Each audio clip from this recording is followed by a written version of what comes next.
I don't even know how to start with this fucking... That pretty much says it all, right? Yeah. This movie was horrible. Yeah, this movie was not good. What had you heard about this movie? I had heard actually good things. Not like from people telling me, but like responses on Facebook and stuff saying, "Oh, it was pretty good." Even the people at the theater, like the guys selling tickets, were like, "Yeah, I saw it. It was pretty good." Well, you have to discount those guys, because what are they going to say? "Oh, I don't see this movie. It sucks." Yeah, that's true. But still, you know. I would just say nothing. If it was bad and I worked in a theater, I would just say nothing. Yeah, that's true. You know? That way I'm not lying. Although I have had... I actually have been warned off of a movie by... But it was an obviously bad movie. I've had the person look up at me and go like... Don't do this. But those were like obvious, like Oogie Loves. Yeah, yeah. They were like, really? Okay. What kind of weirdo are you anyway? Yeah. This is a booze episode.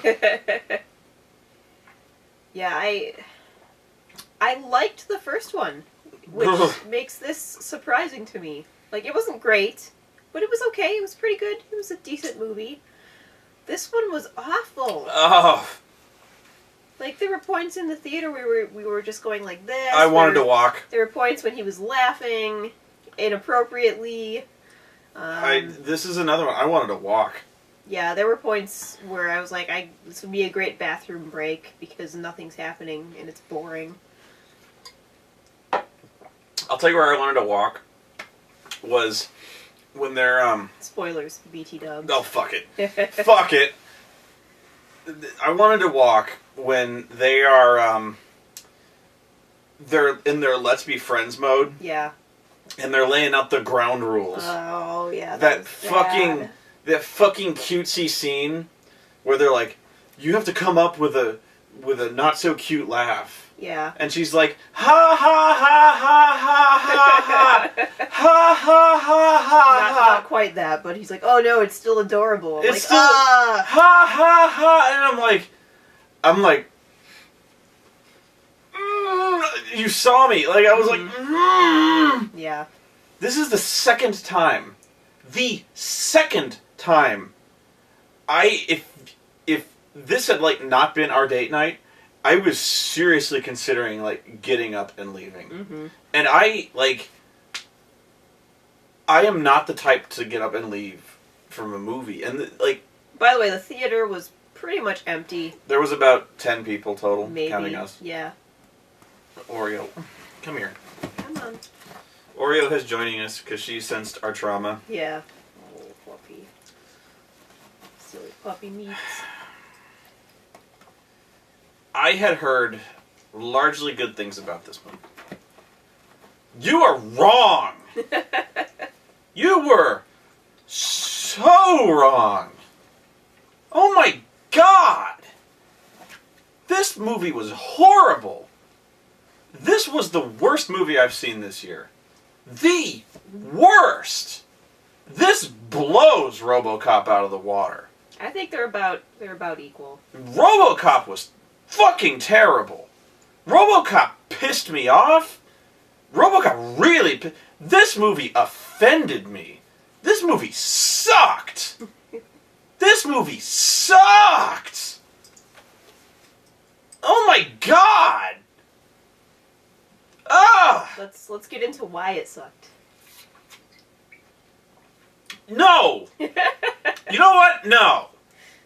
Because we forgot to talk about the fucking trailers. Yeah. No. These... Well, the only good trailer was the X-Men movie. Oh, they're gonna fuck it up. I don't know. Just like they always fuck it up. Shut up. You hated fucking First Class. I did hate First Class. So they always fuck it up. A lot of people like First Class. I'm alone in that party. But the more trailers I see for Days of Future Past, the more excited I get. Honestly. I'm afraid I've got some bad news. First Class is the only one people liked. You fucking hated it. I don't mean to yell at you. Yeah, you do. Okay, First Class is the only one people liked. You hated it. Every X-Men movie goes this way. You see the trailer. Oreo gets a squeaky toy. You see the trailer, and everyone's like, oh my god, a new X-Men movie. Wow, this looks great. Wolverine's in it. I love Wolverine, snicked Bub. It's gonna be awesome. Then they see the movie. We'll see. Then they go, well, that sucked. The trailers for that look better than the trailers for Spider-Man did. And then they go, well, maybe the next one won't be as bad. And then the trailer comes out, and they go, wow, special effects look way better in this movie. Plus, Hugh Jackman's still in it, so if Wolverine was the only good thing in the last movie, so this one can't be nearly as bad. Well, if we're lucky, maybe he'll be naked again. So then you go see the next movie. Oh, I'm sorry. In the trailer, they're like, well, maybe in this movie we'll see Sentinels. Then you go see the movie. It sucks again. By the way, you watch X-Men 2, it does not hold up. And X-Men 2 for the longest time was considered the only good one. Really? I liked the first one. I liked the first one. I didn't like the second one, and the third one was awful. I don't know her. Back on target. And then the third one comes out. And even that one didn't look good to most people, because then Magneto's like floating a bridge, and they're like, oh my god. And then you got Juggernaut, and then you're like, oh shit. And then First Class came out, and everyone pretty much liked that one, except you. Mostly because that had the guy from Inglourious Bastard, Fassbender, and he's really good in it. But then I had no objections to the acting. The acting was fine. I just didn't like the way they fucked Cannon up the ass. I liked how in First Class, the first guy to die is the guy whose mutant power is to not die. Yeah. I love that. Mm. His power is to not die. He dies. So, the pattern repeats. So we have Days of Future Past, and then everyone's like, oh my god, this one looks awesome. It's got Wolverine in it, and it's got Patrick Stewart. They somehow got his ass back in here, although this time he doesn't look like fucking Mr. Clean, animated Mr. Clean. So there's that. And now everyone's like, there's Sentinels in this one. Yeah, we'll see how long that one lasts. We probably saw all the Sentinel footage there is in that movie in the trailer, because that's pretty much what we saw in X-Men, what was it, 3? When did we see the Sentinels, supposedly, when the fucking head falls down? I don't even remember seeing What? the Sentinels. Yeah, nobody does, because that was in the quote-unquote danger room. Mm. Anyway, you're going to be disappointed. I guarantee it. Anyway. Then there's 22 Jump Street. Ugh. Fucking kill me! Oh, that looks bad. By the way, like every trailer joke just made me want to punch someone. Yeah. Like, sorry. they were all obnoxious, stupid jokes. Whenever you see a trailer for a comedy, you have to remind yourself, these are the jokes they were trying to draw you in with. These are the best jokes they had. Mm-hmm. So keep that in mind when you watch 22 Jump Street. Then there's 1,000 Ways to Die in the West. Oh dear Lord! That looks bad also. You get to watch Seth MacFarlane act. It was really predictable too. The whole trailer, I knew exactly what was going to happen. Mm-hmm. Every next scene, I knew what was going to be. The very first joke. The first fart joke. Yeah. Right away, you're like out of ideas. Yep. Right, you're like, even I'm sitting there going like, okay, you got Seth MacFarlane sitting outside of like a bar, watching some guys load ice. I guess it's not the first joke. It's still slapstick, but you're like, okay, this block of ice falls on a guy, and you're like, okay, slapstick, fart joke, and you're like, oh my god. 10 seconds into this trailer, we're already like creatively bankrupt. Yeah. Fart joke. I'm like, oh Jesus Christ. And from there, it goes downhill. Mm-hmm. Because then we're just going to like pop culture references. Yeah. From there, we just start having like anachronistic references and people talking in like modern, completely like not even Western accented language. Like you have whores going, "Oh no, you didn't," and like stuff that's going to be so dated in like 2 years' time, you know. And then the capstone, and you and I, we didn't say it, but we were just waiting. I thought we were going to see like. You called it. I was like, what? I was kind of joking. I saw like, when are we going to see like Mad Dog Tannen come around the corner? And you were like, we're going to see Doc Brown with the DeLorean. And sure enough, at the very end, and then we did. The very end, you see Doc Brown cover up the DeLorean. You're like, oh, it's some kind of weather experiment, Marty. You know, like, and you're like, seriously, that's the like, best. I shouldn't have been able to call that. That should have been funny, but it wasn't. But that's seriously the only funny joke they had, and the only reason it's funny is because Christopher Lloyd is funny. Yeah, that's true. It's not because they reference Back to the Future. It's because thinking of Back to the Future made me smile. Yeah. You know what I mean? It's like, I could leave the theater and put Back to the Future in the DVD player. God, that sounds fun. And then there's some Tom Cruise movie, which is like, it's like, it's a Groundhog Day Warhammer. Groundhog Day sci-fi. It's actually like Inception Groundhog Day. Inception Groundhog Day, Halo. Yeah. Gears of War. It's intriguing, but it's gonna suck. I just do not like Tom Cruise at all. I can't stand him. I kind of want to punch his tiny face. Whatever. Like, I would actually want to go see the movie if Tom Cruise wasn't in it. In fact, I'll probably watch it, but I'll hate Tom Cruise through it, so I won't enjoy it. A lot of people have this irrational hatred for the guy. I despise Tom Cruise. Okay. He's just one of those people, kind of like John Travolta. I just want to punch their faces. I don't know why. John Travolta helped make my career, man. Like, I can't hate the guy too much. I got to be John Travolta. I got to be John Travolta, Christopher Plummer, and like Ricardo Montalban all at the same time. Were there any other trailers? I don't remember any. There was that the Dude movie, the movie you said they'd fuck up. Oh, The Giver. The Giver. Yeah. I still don't know, but I think it's going to be hard to do. The trailer was pretty much the same trailer we saw at the last movie. It was the same. So, it didn't give me anything new. Wasn't there a new... They did something that was...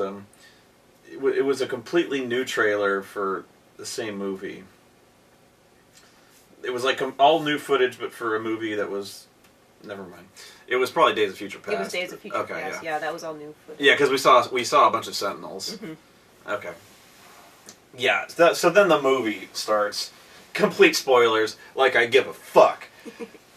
Like I give a fuck because this movie sucks. If I save one person from seeing this goddamn movie, my evening will have been worth it.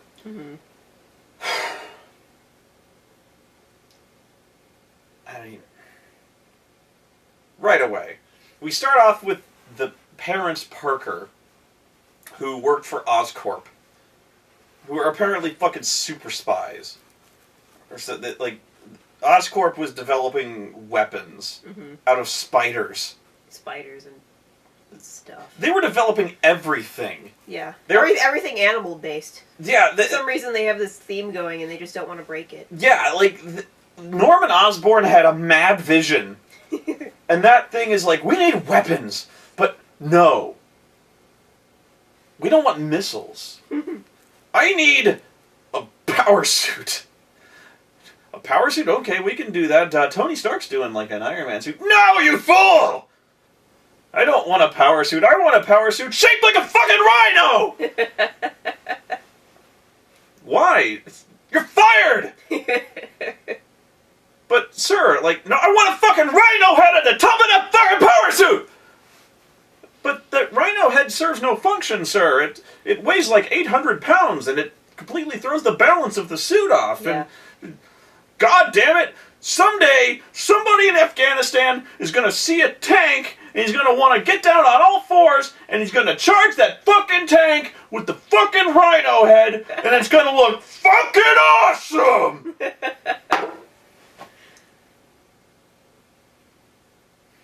But yes, go on. So Oscorp designs these things, including a power suit that has railguns, fucking missiles, and a rhino head! That's the first one. Which, by the way, we don't see until the last 5 fucking minutes! Despite the fact it featured prominently in the entire last half of the fucking trailer! Yeah, the trailer made it look like that was going to be a big part of the movie. No. We're led to believe this is a major part of the movie! I don't even think it was 5 minutes, maybe 3 minutes. Yeah, I'm being generous. Yeah. I shouldn't be. But we're led to believe this is a major part of the movie, like he's a primary antagonist, really. Yeah, that's what the trailers make you think, no. And I did not spoil myself for this movie. Yeah, me neither. Like, we see this scene where he swims a fucking hub, not a hubcap, a manhole cover. And I'm like, oh, that's fucking cool. We're going to see him fight the rhino. No. And in fact, that's the last shot you see. You don't even see him follow through. You never see him hit. We're like, yeah. You just have to, like, go home content with the fact that he probably hit him. Yeah, we're like, yeah, during the credits, there's probably a really awesome fight scene going on. Oh, well. Yeah.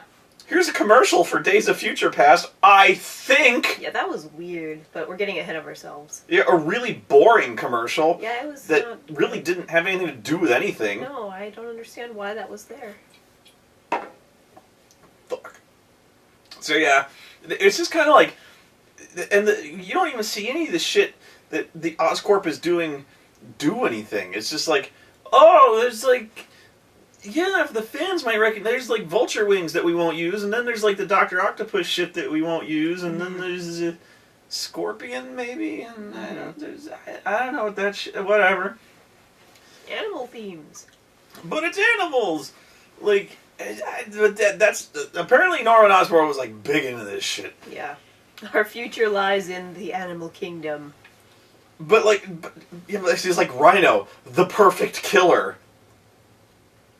We need to design our powers. The Space Marines of the future. Yeah. Gonna be fucking rhinos. Sorry, I'm not getting over that. Anyway, fucking spiders. So like, apparently like, what's his name? Richard Parker? Yeah. Dick Parker. He's like, they're. Why does he object to this again? Like, what's his problem? He's like, they're making basically bioweapons, he says, and he doesn't want to be attached to that. Well, no shit, they're making, that's the purpose of the company. Yeah.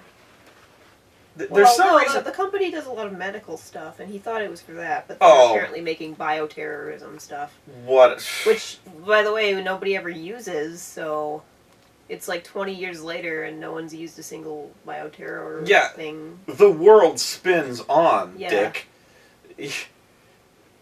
Like, get with the program, bro. Yeah. Like, apparently they were like trying to frame him or something, but like in the beginning of the movie starts with like Peter's parents like trying to escape. You see him on a plane.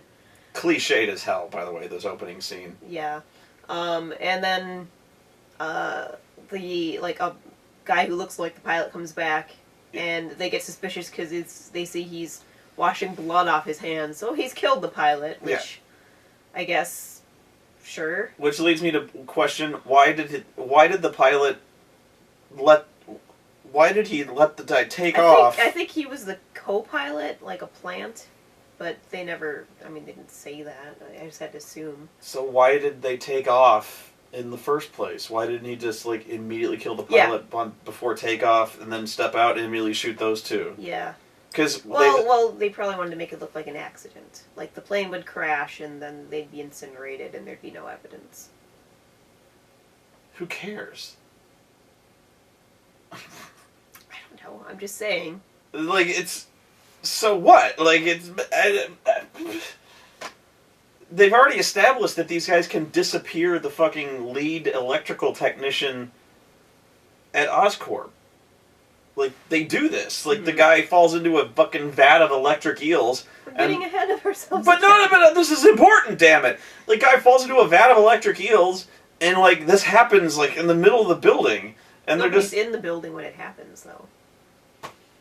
the guy. They bring him down there, and they're just like, make him disappear, Mm-hmm. and then like they just erase his file, and then nobody notices,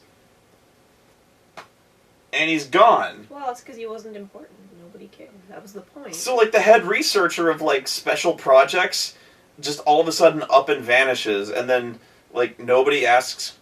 They spread this elaborate lie of him selling these secrets, Mm-hmm. and so that's somehow less subtle than these two turning up with bullets in their heads in an airplane. Like whatever. This is so stupid.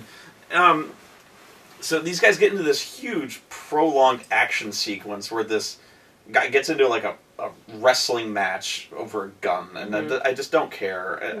The mother gets shot, and then it's like all this. Oh, I've got to upload the file to the surf net. It's hilarious because firewalls. Yeah, this entire fight is over them opening and closing a laptop. Oh no, the file's been interrupted. Yoink! Yeah, so the first part is trying to keep the Ethernet cable plugged into the fucking laptop. Yeah. I'm dead serious. They're fighting over a gun and opening the laptop to keep it from going into sleep mode. I'm not even shitting you. That's the fight.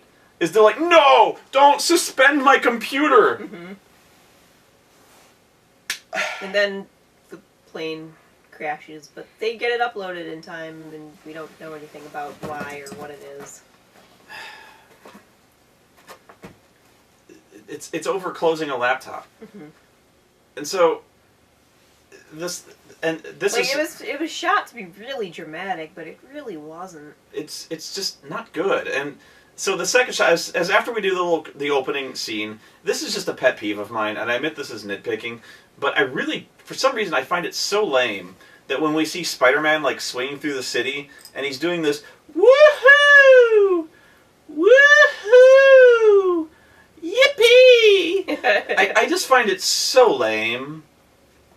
Like you've been doing this for years, man, and you're still swinging around going woohoo, woo.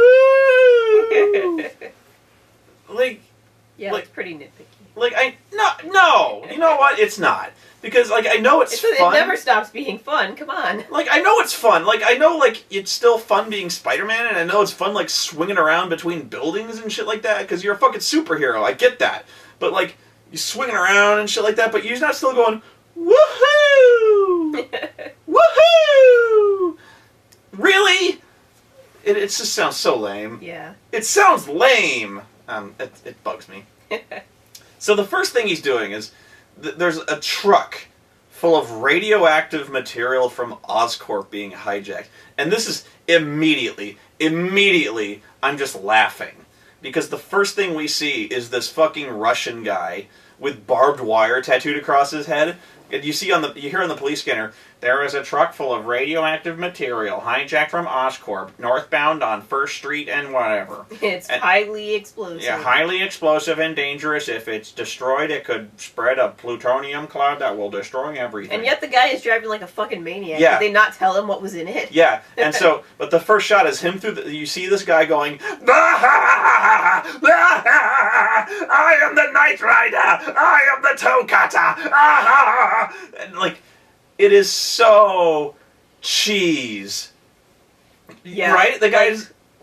something I have to point out that I noticed throughout watching this movie is that the Spider-Man cartoon from the 90s was not this cartoonish. This was more cartoonish than an actual cartoon. Yeah. Because the guy in the driver's seat is just fucking cops! And yeah. Nobody acts this way. Through the whole movie, I kept thinking, people don't act like this. Nobody in this movie acts like a human being. Ever! At all. And so Spider-Man, swings onto the side of the truck, knocks on the window, and he starts wisecracking at the guy. Yeah. When he could just, I know this is Spider-Man, and this is what he does, he wisecracks, when he could just, punch the guy in the face and stop the truck. Mm-hmm. But no. He's just sitting there talking to him while he still continues to careen through traffic. With a radioactive fucking material. It's like, shut up, Spidey. Just do your job. Make jokes when you're done. There's terrorists on top of the truck with machine guns shooting at the cops. Mm-hmm. But he's like talking shit to the Russian guy. Mm-hmm. Punch, stop the truck. Yeah. And I say this when this guy is actively plowing through intersections, running over taxis. Yeah, it plows through a bunch of cars. People had to have gotten hurt. Yeah.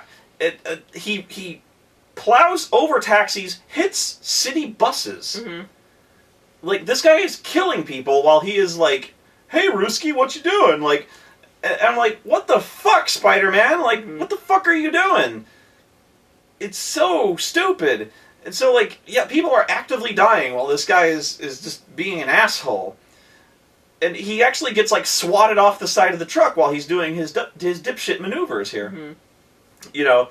And this, by the way, is also while they later established, like 2 minutes later, established that he is late for his college graduation. High school. Is it high school? Yeah, that's why... He looks so old I know. to be in high school. They're not they're like 30 years old and in high school, but yeah. He looks so old. That was their high school graduation. I swear to God, I thought it was college. No, that's why Gwen Stacy's going to Oxford. Oh.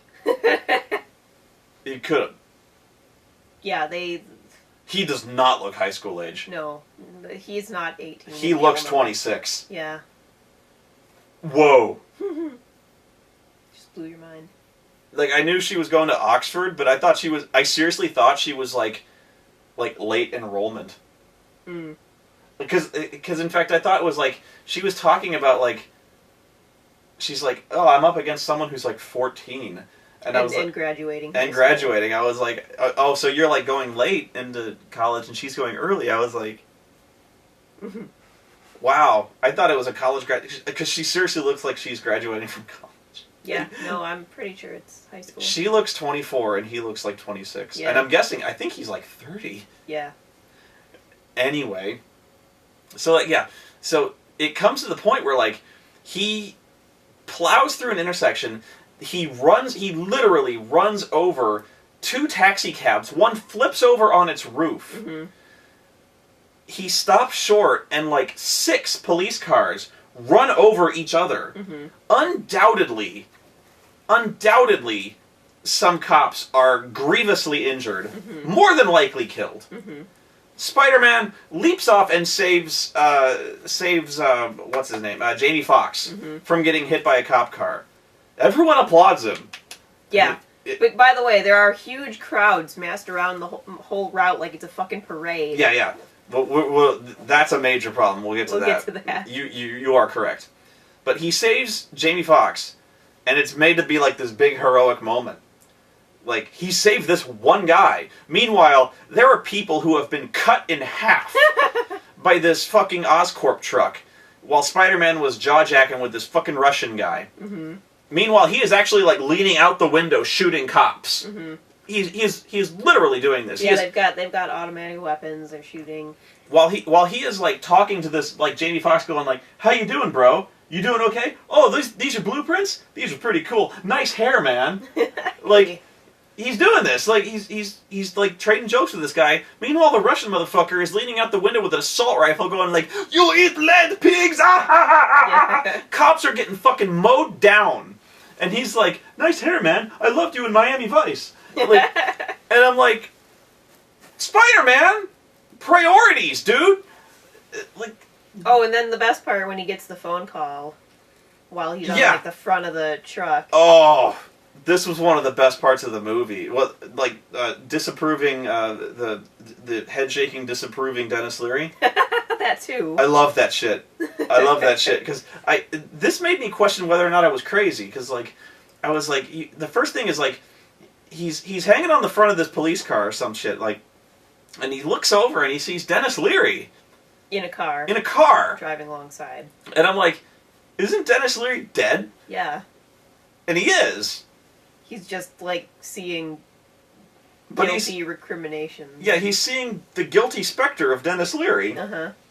But it takes me a minute to realize this. Yeah, they didn't do it well. It's just like he's there in a car. Stop licking my hands. And like, I realize they kind of expected to see the first movie, and I don't mind that, because, of course, but, like, they needed some kind of little flash. Like a setup or something, a flashback, yeah. Well, they do, but not until after. It's not until after the second flash that you kind of see that little thing where he's he's, like, dying in the hospital, and he's like, promise me you'll stay away from her, promise. And I'm like, yeah, okay, so I wasn't crazy. He is dead. And I'm like, but it would have been so awkward to put it in after that first, so I get why they didn't do that, but at the same time, I'm like, why is he just like sitting in the car staring at Spider-Man like... He is, and they hold that shot for like 10 seconds where he's just like... it's a really long time. And I'm just like, wait a minute. And then Spider-Man's looking like... And Dennis Leary's like... I know you're banging my daughter. You told me you wouldn't. I'm gonna get you. And Spider-Man's like, she's hot! Yeah, what am I supposed to do? Come on. Come on! He's like... And this happens like 5 times in the movie where like Dennis Leary's just like, he's walking around, he's like, I'm Spider-Man! And then he rounds the corner, he's like, "Dah!" And Dennis Leary's like... But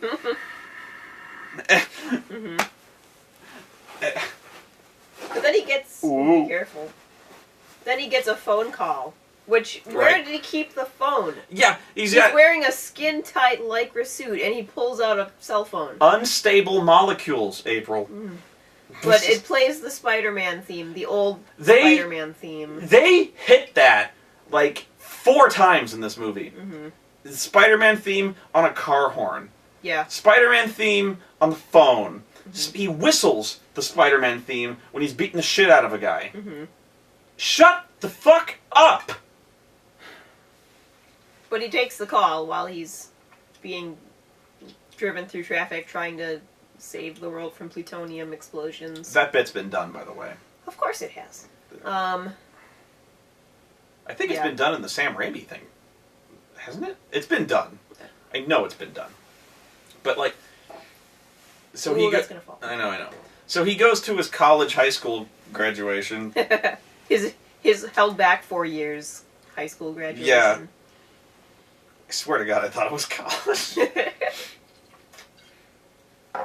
Maybe you're right, but I'm pretty sure it was high school. It was high school. I was like, why is his college graduation being held outdoors?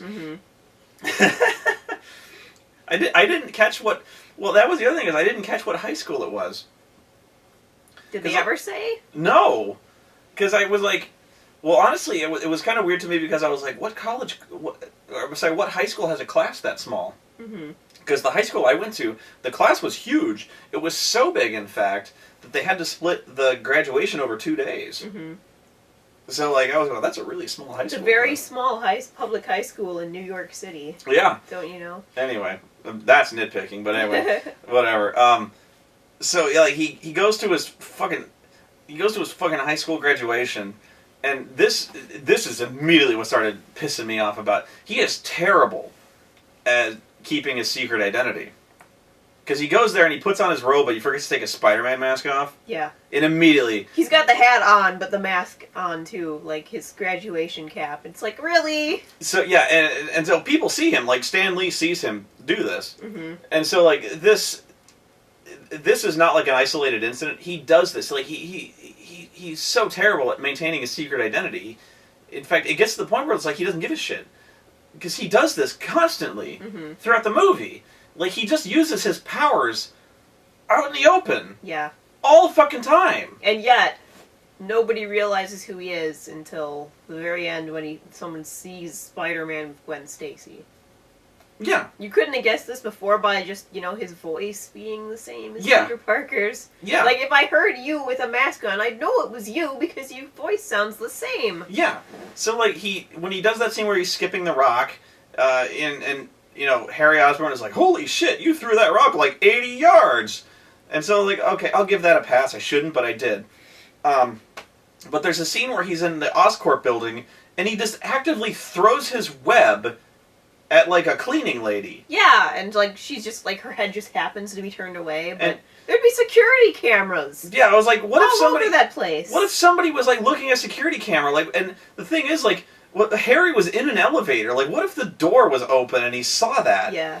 Like, what if he was like, what if he decided to like look at a security camera and follow Peter to find out where he was going, and he saw that? Mm-hmm.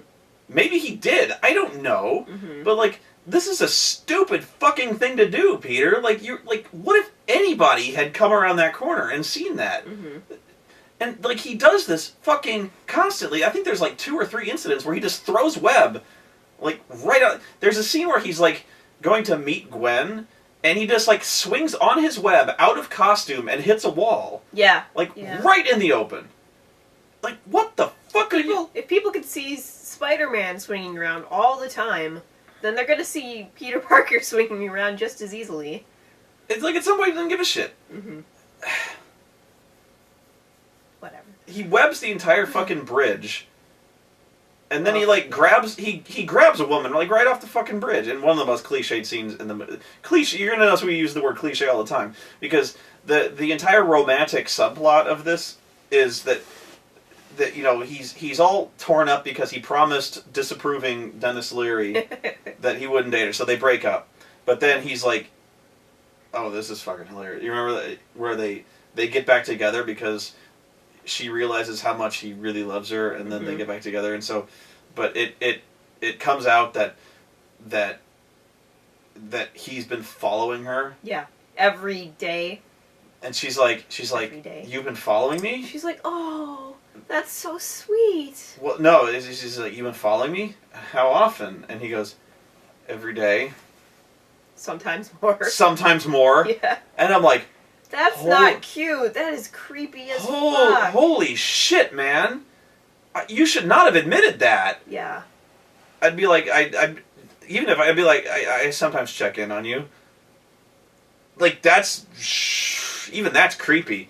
But like he goes every day, sometimes more. I'm like, Yeah.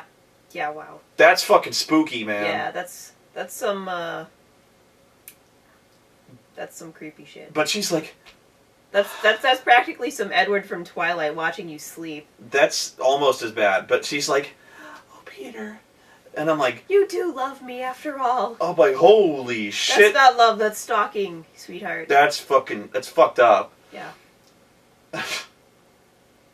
But then it really goes off the deep end in terms of their romance, because then it turns out, you mentioned the Oxford thing, then it turns out that she's like, "But we can't be together." He goes, "Why not?" He says, "Because I'm going to England, because I have a scholarship to go to Oxford," which is why I should have caught on that it was college. I thought maybe it was grad school. I don't know. Fuck Maybe. it. I don't know. I was so disinterested in this movie at this point. I was like, I so don't care. But yeah, she's like, I'm going to England, which is one of the most cliched, like, romance plots ever.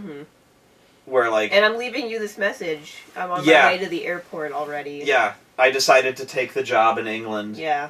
You know, at the last minute I decided to take the job, but while you were away, I decided to take an earlier flight. Yeah. But he's like, so, like, he's all heartbroken, and usually he's all heartbroken, and the best friend is like, "You can still catch her. Yeah, yeah. You have to go now!" And so, like, there's this, you know, really stirring music as he's like, he floors it, and he goes to the airport, and he catches her in the terminal, and that's almost what it's like. Yeah, that doesn't happen, but it's close. It's close. He catches her in traffic. Yeah. But it is so hammy. And like, I would say that, like, ew, yuck, why are you licking me so much? I love you. Like, I'd say a good 50 to 60% of this movie was just their awkward love story. It is so bad. And the scenes go on forever. Yeah. Like, they're all so long.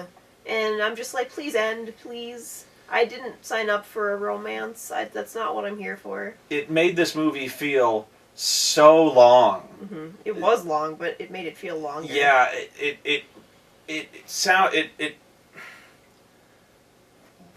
it's crazy that the scenes where those two are just talking made this movie feel torturously long. Mm-hmm. I don't know what it is, because I actually like... You need to go outside? Oh, she has to pee, I think. Potty? I'll spare you her. Come on. These two are not bad actors. No? You don't? Okay. I think she's bored, maybe. Pet. These two are not bad actors. Bless you. They're not bad, but I don't know if it's I think it's the dialogue that they're given. It's almost bad dialogue. It's almost like George Lucasian dialogue. Yeah, it's stuff that people would never say. Like this is not human dialogue. Nobody talks this way. Nobody acts this way. But they George Lucasian. they don't talk like human beings do. Mm-mm. This whole thing where they're like, we're going to establish ground rules. You have to come up with a laugh that's not quite so adorable. You have to stop doing this. Yeah. And I'm like, people... someone is going to explode and there's just kittens are going to fly out. What? Stop it. Nobody talks this way. Mm-hmm. Nobody has conversations this Twee. puppy dog and twee, yeah. And I'm like, and they go on forever, and they just keep talking and talking and talking apparently and they talking. thought that this was really entertaining, that we really wanted to see them being cutesy together for some reason. We didn't. I didn't want to see that. And it's just like, they could have cut out, they seriously have so many of these conversations. It could have cut out a good 40 minutes. It's of almost, the movie. yeah, it's almost like every other scene they have one of these. It's like, first we have like, Spider-Man goes to stop the terrorists. Mm-hmm. Then he goes to yeah, it almost is like, he goes to stop the terrorists. Every other scene. Then he goes to the graduation and talks to Gwen. Mm-hmm. Then we have Harry Osborn sees his father. Then we have, like, Peter go see Gwen. Mm-hmm. And then he goes to see Aunt May. Mm-hmm. And then Harry goes to see the board of directors. And then we have Peter see Gwen. And I'm like, it's like every other scene they talk. And I'm like, it almost is. Because then he's like, then Peter goes to see Gwen for dinner that night. Mm-hmm. And then they break up. Mm-hmm. And that takes 20 fucking minutes. Mm-hmm. And then it's like, then Harry is trying to find a cure for his genetic disease. Mm-hmm. And then Peter is mooning over Gwen and stalking her. There's a lot of mooning. So much mooning. And he's like... oh, well, look at... he's got like 50 pictures of her posted on the fucking wall. And then Gwen is mooning over Peter. Mm-hmm. And then it's like, God damn it! It's like, I don't care! Can't you tell I don't care? Mm-hmm. It's like, I get it! They love each other, and they're star-crossed lovers, and Gwen is going to die. Yeah. You know, like, and that's what really kills me about this whole relationship, is like, the inevitability of it is like, even people who don't follow comics know that Gwen Stacy is going to die. Mm-hmm. It's like, it's almost part of the culture now, is that Superman is from Krypton, Bruce Wayne's parents are dead, Peter Parker's Uncle Ben dies, and Gwen Stacy dies. Mm-hmm. There's almost, it's just a foregone conclusion. The only thing that would surprise me anymore is that Gwen Stacy lives. Mm-hmm. You know, so like, I'm watching this going like, you know, I don't care. She's dead. Yeah. Well, that and like, how much do you need to establish their love? We get it. Like, it's established. You're done. And I know that's defeatist, and I know that sounds like it's like, well, why would you watch any movie then where you know the ending? It's like not caring about a Titanic movie because you know the ship's gonna sink. But that's not my point.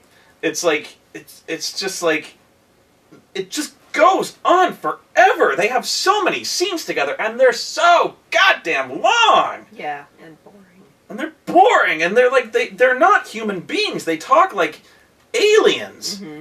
And that's not just them, it's everybody. Everybody in this movie talks like an alien. There's a scene later on, and I know I keep skipping all over the place, but there's a scene later on where Harry Osborn and Electro they break back into the Oscorp building because they have to go get some shit inside. And so there's evil lawyer guy and his bodyguard. Mm-hmm. So Electro fucking burns a hole the size of a beach ball in the bodyguard's chest. The guy drops over dead, and the lawyer guy's like, what the fuck? And so, you know, Electro's standing there in front of him, and Harry's like, he's pretty cool, huh? Now, you're gonna let me into the special projects office right now.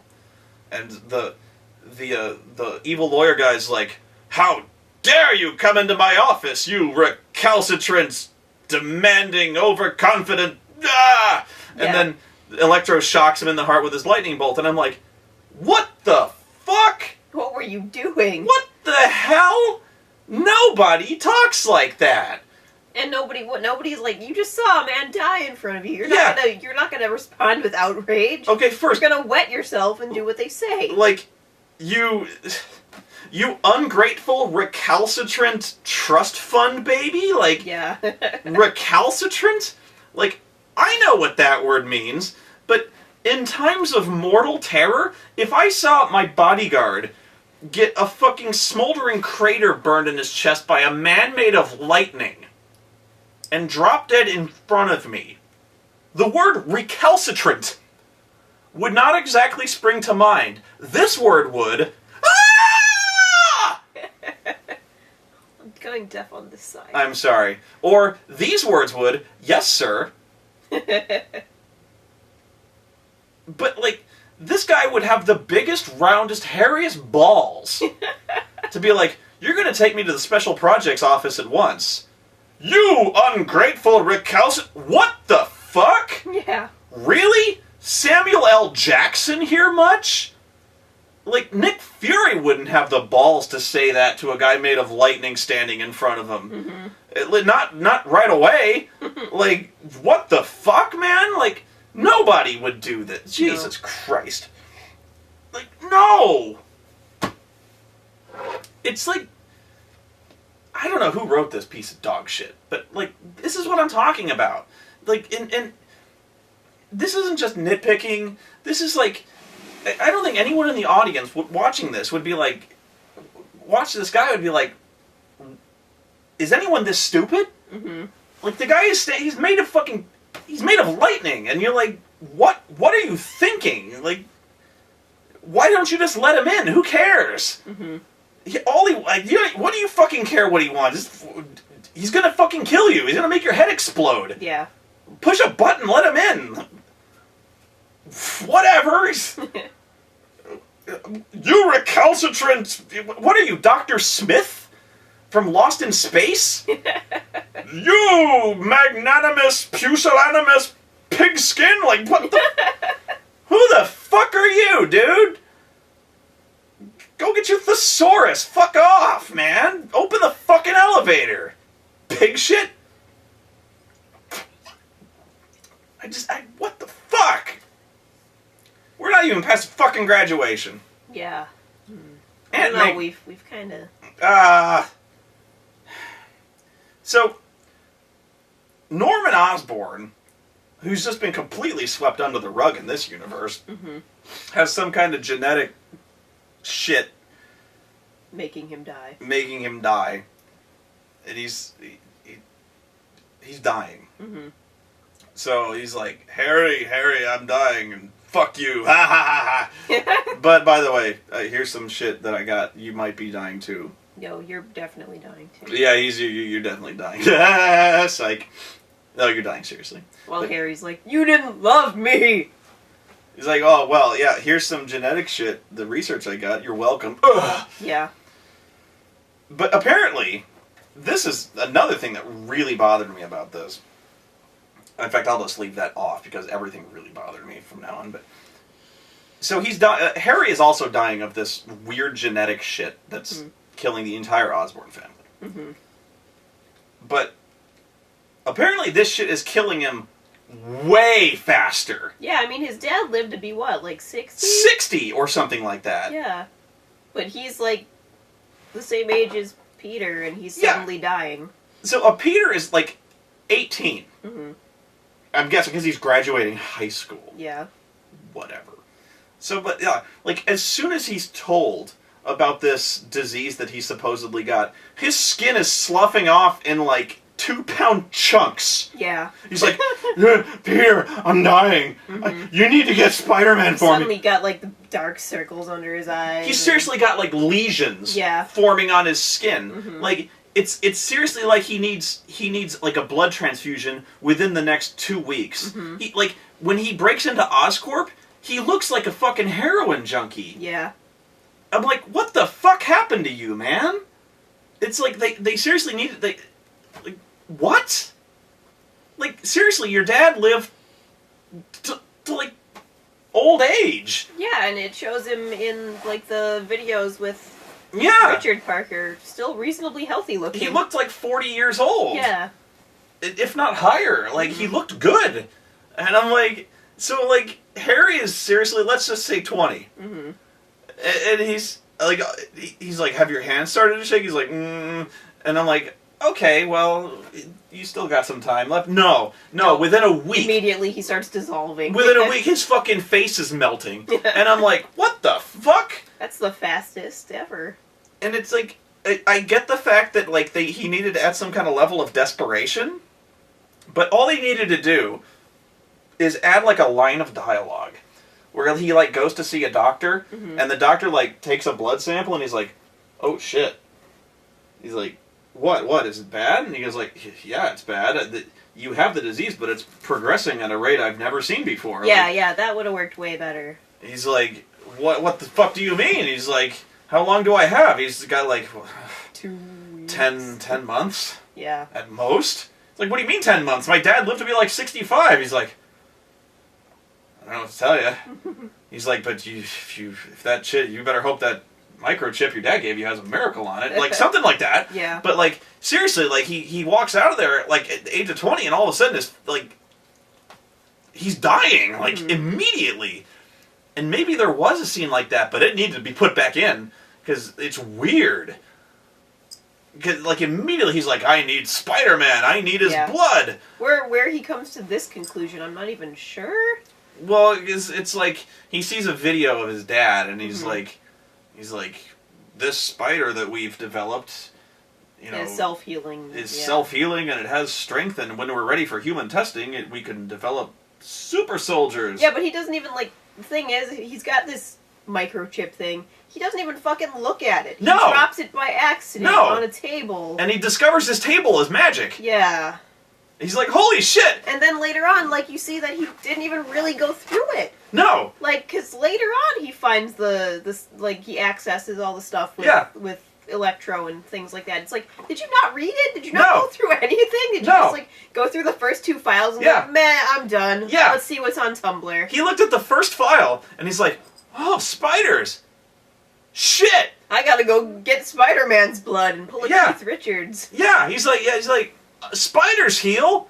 I gotta get Spider-Man, and he stopped looking. Yeah. Like, exactly. So he's like, oh, shit. But yeah, like, who knows? Like, maybe in the Special Projects Lab, of which he has every fucking file, like, maybe in the Rhino suit, there was, like, some healing shit. I doubt it. Well, there's healing shit in the Hobgoblin suit. In the Green Goblin suit, it had healing shit. Yeah. Like, if he had just gotten in that right away, maybe he would have been fine. Because he gets in the Goblin suit, and it's like... It keeps him alive. Grievous injuries detected. Now maybe it had a healing factor. I don't know. Apparently it did, because it made him better-ish. Maybe it did cure him. We don't know. Yeah. Well, like, at the end, he seems pretty okay. He seemed okay. Yeah. Seriously, we don't know if it was the spider shit that cured him or the Green Goblin suit. Yeah. It might have been the suit. I think it was the suit, because the spider venom very obviously didn't react well. The spider venom has human DNA in it, but it's the Richard Parker's. Parker's. So that's the only reason Peter Parker responded to it well and didn't get all gross and dead. You know, honestly, the spider venom probably fucked him up. Yeah. And the only thing that saved him, the only thing that might have cured his plague is the Green Goblin suit. Which he should, if he had just flicked through the shit. Yeah. Put that on in the first place, he'd be fucking fine. If he'd have just climbed in the suit. But why didn't his dad climb in the suit? Yeah, well, I don't know. Well, I don't want to test it. It's just too hard. That's an interesting question. Like, why didn't his dad know about it? It was ready to go. It was all, like, even there was fuel in the hoverboard ready to go. Why didn't the venom. Like, if the venom was supposedly, like, good shit, like, why didn't his dad just use it? Because I think that... Or did he not think of it? I don't know if he didn't think of it or if the tests didn't work. They didn't do any human testing. They didn't do human testing. They established that. Yeah. I guess he just didn't think of it. Maybe. Maybe. I don't know. It's stupid. But the suit, it was ready to go. Nobody had put it on. Yeah. They didn't even, like, try and, like, stuff a mouse in there to see if it got better. This supposedly evil company that was in the business of marketing weapons and bioweapons that had developed this fully functional, military-grade, this thing works. Mm-hmm. I saw no flaws in it. Mm-hmm. Yeah, it's not like, there's not even a stutter in the fucking board. Like, no. It works perfectly, like, someone had to have tested that. Otherwise, how would you know how to balance it for human weight? This thing had worked and had been mothballed. Yeah. It's just been sitting in the basement. For about 20 years. It had just been sitting there. Mm-hmm. Nobody sold it. Like, and if you were that desperate, I would say, you know, get yourself a hobo, stick him in the suit, see if he gets better. In fact, the entire... They are totally okay with murdering 2 prominent scientists, but they don't want to do any human testing, because that would be wrong. Yeah. Well, I don't know why they never bothered engaging in human testing. Why didn't they? I don't know. It never says, because it's like, oh, can't the press. Can't the press? Yeah. That's probably why. Yeah. Can't the press. But you can kill some people and then defame them, but you can't try out a biosuit on somebody. That's probably literally the reason.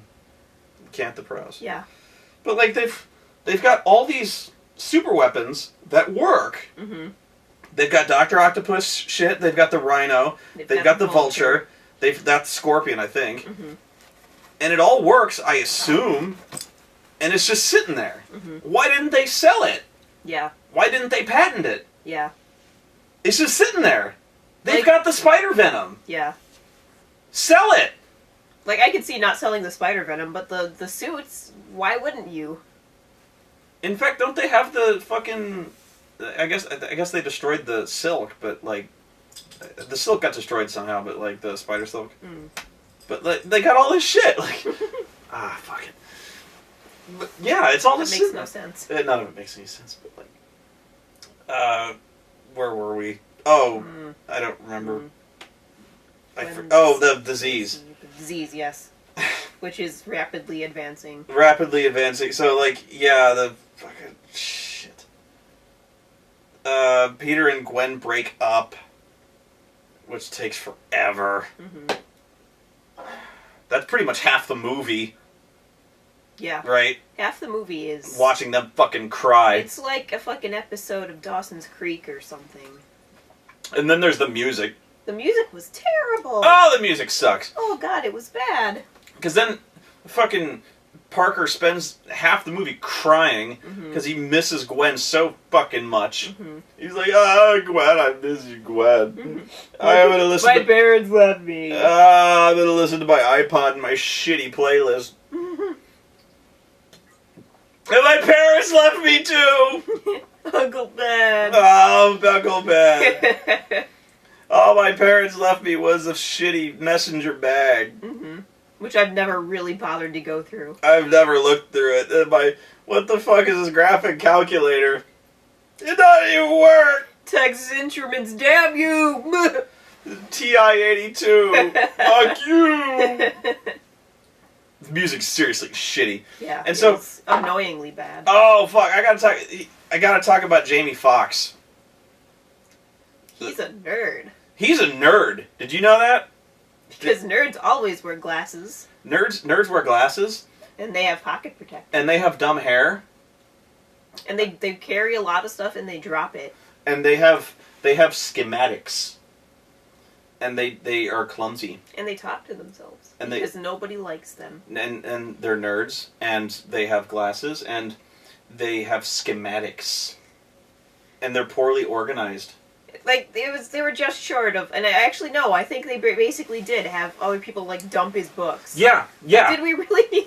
He's such a nerd that people dump his books and don't even fucking care. Like, there's, like, jocks who push him around. Yeah. Like, as close as to a jock as you can get in the... Science Corporation. In science.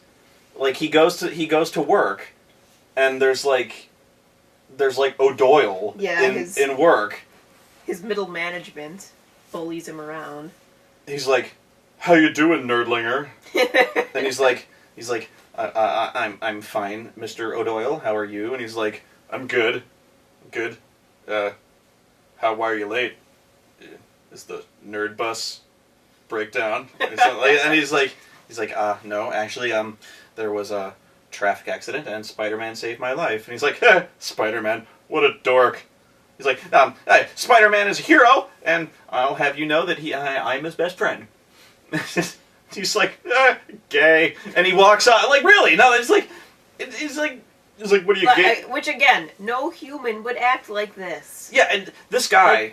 Maybe, like, if he was a real asshole and the character was, like, a janitor, but he's, like, the guy who works, like, the entire city's power structure. Yeah, they established that he has developed, at least, I can't remember if he says this, but he literally has designed the entire power grid for the Oscorp building, if not the entire city. Mm-hmm. Is it the city? It might be. I know he designed at least that one area. The building, at least. But I've got a real problem with this in movies. But this movie I was hoping would be better. But, like, whenever there's a super villain nerd, they always do this. Where he's a nerd because he has glasses and he has schematics. And they always introduce him this way. They do this in Iron Man 3. Where he's got, like, an armful of shit. Schematics.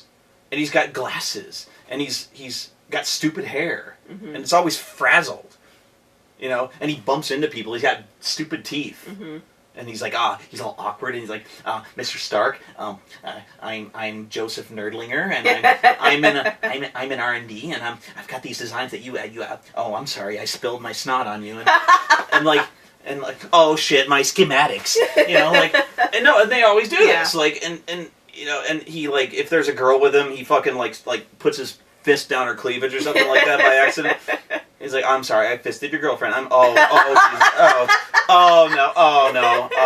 my glasses. Oh shit. You know, like, it's true, and it's annoying. So, like, in the, you know, Batman and Robin, where you had Pamela Isley, who was super nerdlinger, and then you had Iron Man 3, where you had Guy Pearce, and in this one, you always have the guy with the fucking armload of shit, drops him, and oh my god, I'm sorry. My pocket protector. I broke my asthma.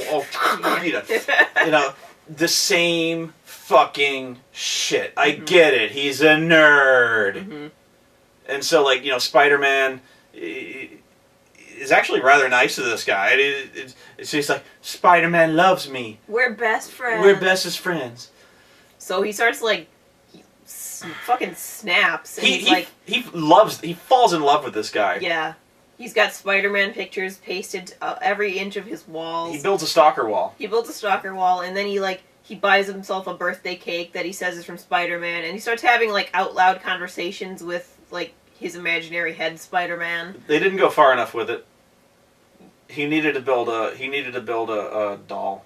Spider-Man doll. He needed to make a body pillow. Ew. If you're gonna go that far with it, you need to go the full 9. He needed to give the Spider-Man doll a full 9.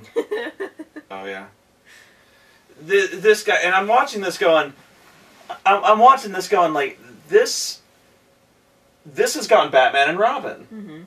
Because this is like, they did what they did with Uma Thurman. Is like, this is so cartoony. Like I said. This is just bizarre. Yeah. Because this guy starts off insane.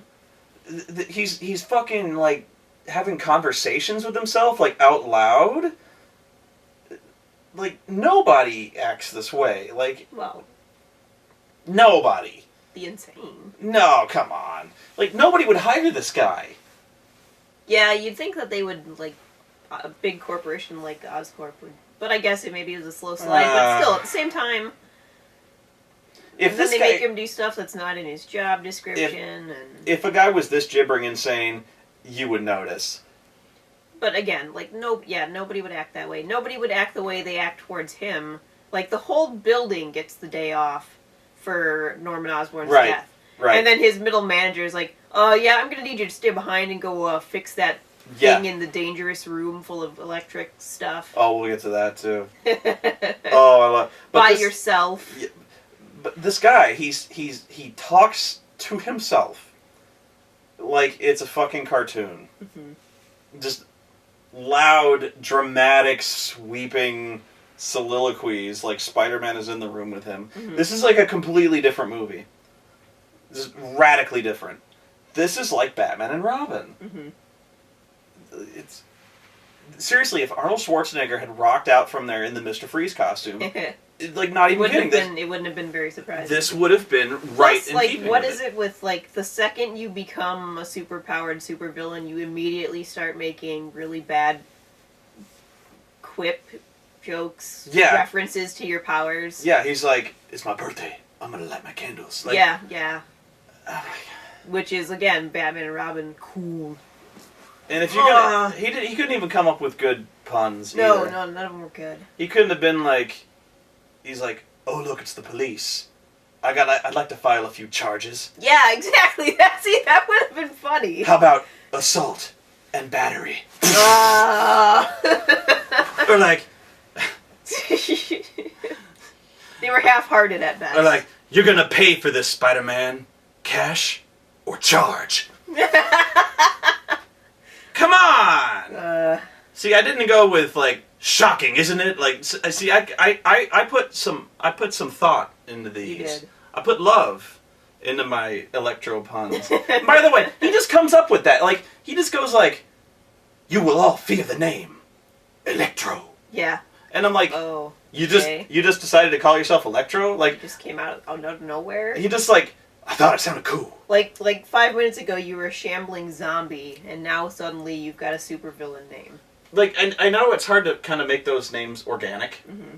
Like, especially in the Fantastic Four movie, like, they had to find a way to make the name Mr. Fantastic kind of, like, organically come out of nowhere. Yeah. You know, like, that's really hard sometimes. Mm-hmm. But, like, he just kind of goes, like, I'm Electro, and I'm like... Like, it would have been, like, way better if he was, like, funny and, like, he already called himself that because he was the Electro Man, you know? Like, that would have been good. He would have been like, I'm Electro, because he's always been Electro, but no. Yeah, well, I would have liked... I think it would have been better if Spider-Man just was, like, making fun of him. Like, he was like, hey, Electro! Like, cause he calls him... Or, yeah, that would work, too. Like, if he was just calling him stupid... He calls him Sparkle or like, something. If he just kind of kept calling him electric names. Mm-hmm. Like, you know, hey, Sparkles, you know... Something like, and he just kind of sells on Electro. Mm-hmm. But anyway, yeah. So Jamie Foxx. Okay, so he gets bullied on his birthday to stay and fix the extraordinarily dangerous power situation in the building, which will burn the building down apparently if nobody else fixes it. Yeah, but everyone else is going home. We're all going home. Like, they don't get a work crew on this. They don't call the fire department. They're just like, yeah, get that one guy. He's got nothing going on. So yeah, they leave him alone to go fix this. And you can immediately see where this is going. I'm amazed he didn't see where this is going. Oh, but it gets better. What powers the entire Oscorp building? See, this is another thing where we were confused. Mm-hmm. Because I don't know if what I'm about to say is true. Yeah, that's true, because we were confused. He goes into this building, which we're guessing is the power source for it's like the Starship Enterprise. Yeah, it's like they're talking about how the building is like off the grid and green and totally self-sufficient. So, yeah, it's like it's got like a warp core, but it's like the reactor room for the building. Mm-hmm. But in this room, there are several tanks, like aquaria. Mm-hmm. I don't know, of electric eels. Mm-hmm. Gigantic ones. Yep. Dozens of them. Mm-hmm. Now, they never say this. You see them in there making little zappies. Zaps. Like, which, by the way, electric eels do not do. No, they do not. Now, they never say this, or at least I wasn't paying attention if they did. But I do not know if those are what are power the building. If they're not, I don't know why they're there. Like, correct. Who the fuck puts the fish tank in the room full of, you know... I think that's really what they were doing.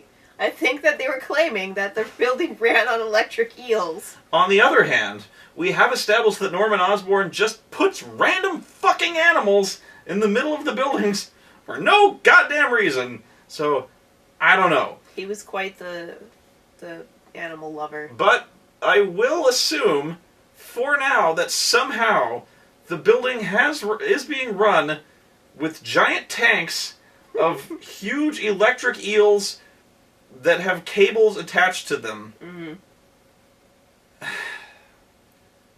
And then, of course, there's all the stuff you've got to climb to get to. Like, there's no axe. It's not like there's like a panel right by there. You have to climb up a ladder. See, Tony Stark built the arc reactor. Mm-hmm.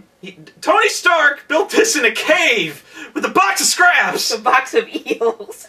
But Norman Osborn had a fucking jar of eels. And he fucking stuck a wire in it. Yeah. And that building did glow! He fucking eels! Who needs fucking palladium? I mean, if it worked for Blanca and Street Fighter, they taught him their secrets. Maybe they taught Osborn their secrets. Norman Osborn made Blanca. Jesus fucking Christ, this movie. So yeah. So he goes to fix the stuff all on his own. So yeah, Can I have a drink of your soda? Yes, you can. Thank you. He radios in because he's like, Central? Yeah, there's a severed fucking live wire here. Could you turn the power off, please?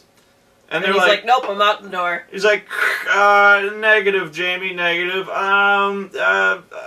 Breaking Bad is on over. And he's like, okay, thanks. I took my stapler. I'll do it myself. He's like, I'll do it. And he grabs the live wire while balancing on a narrow walkway over the eel tanks. Oh, this is where they put it. A narrow walkway over the eel tanks. And because that's the best place you could possibly put your access and it's like, tunnel. Yeah, it's like, you know and I know and everyone knows and the blind know where this is going. So much so, I was like, this scene didn't even need to be in the movie. Mm-hmm. So, like, it's like he could have just gone in the room and walked out as Electro. Yeah. And then they give you, like, the bullshit fake out where he connects it and he's like, I'm fine! And then he gets executed and I'm like, fuck you! But I'm like, no, I'm not even... Because, like, it's such a formality. Mm-hmm. He literally could have just walked in and walked out as Electro, and I'd been like, yeah, pretty much. Yeah. It honestly would have saved his time. Yeah. And then... But of course, he gets electrocuted, and then he falls into the electric eel tank and gets uncovered. Electrocuted. It's uncovered. The electric eel tank full of eels that can power the fucking building. You think they'd cover it just so that, like, rust wouldn't fall in there, that they'd eat and get sick? With mesh. Cover it with mesh. Or a net. Something. Or something. Like, no. You can just fucking slip and fall in. Do you think fucking OSHA would be like, oh, you gotta cover these giant eel tanks. No. No, the eels need to breathe. No. Fuck you fucking... Then this doesn't kill you, this gives you powers, because it's Marvel. Yeah, no. You fall in there, but they pull him out. I love this, by the way. They pull him out of there, and he's not just a dead body. He's fucking charred. Yeah, he's like a burnt matchstick. He looks like a burnt marshmallow. It's because that's what happens when you're electrocuted. Is you get pulled out of there and you're like a burnt matchstick. That's what happens when you're electrocuted, babe. Is you become like a... You become like one of those ash things from Pompeii, the people shape. Yeah. You're not just dead. You're like burnt popcorn. Yeah. Because that's real. You're the marshmallow that people wouldn't stuck to the log in the fire. Viewers wouldn't understand that he had been electrocuted to death if you He's just electrocuted a lot. If you just saw a dead body, they wouldn't get it. Oh yeah. They'd be like, "Well, what happened? He fell into an electric eel tank, but he looks fine." Like, oh no, he's been extra tasty crispified. He's been fried. Oh, he's been fried. Now I get it. Now I understand, because we're stupid. Mm-hmm. So he gets up, he's fucking Electro. Yeah, like no one in the morgue. Like he's just. There's no one there. He's Ash. Why is he sitting in the morgue? Why did they put a sheet over him? If he was Ash, they would have like scooped him up and put him in a fucking coffee can. Okay. But no, they put a sheet over him and leave him there. Like, we'll just get to this later. He's not going anywhere. This movie sucks. Yes, it does.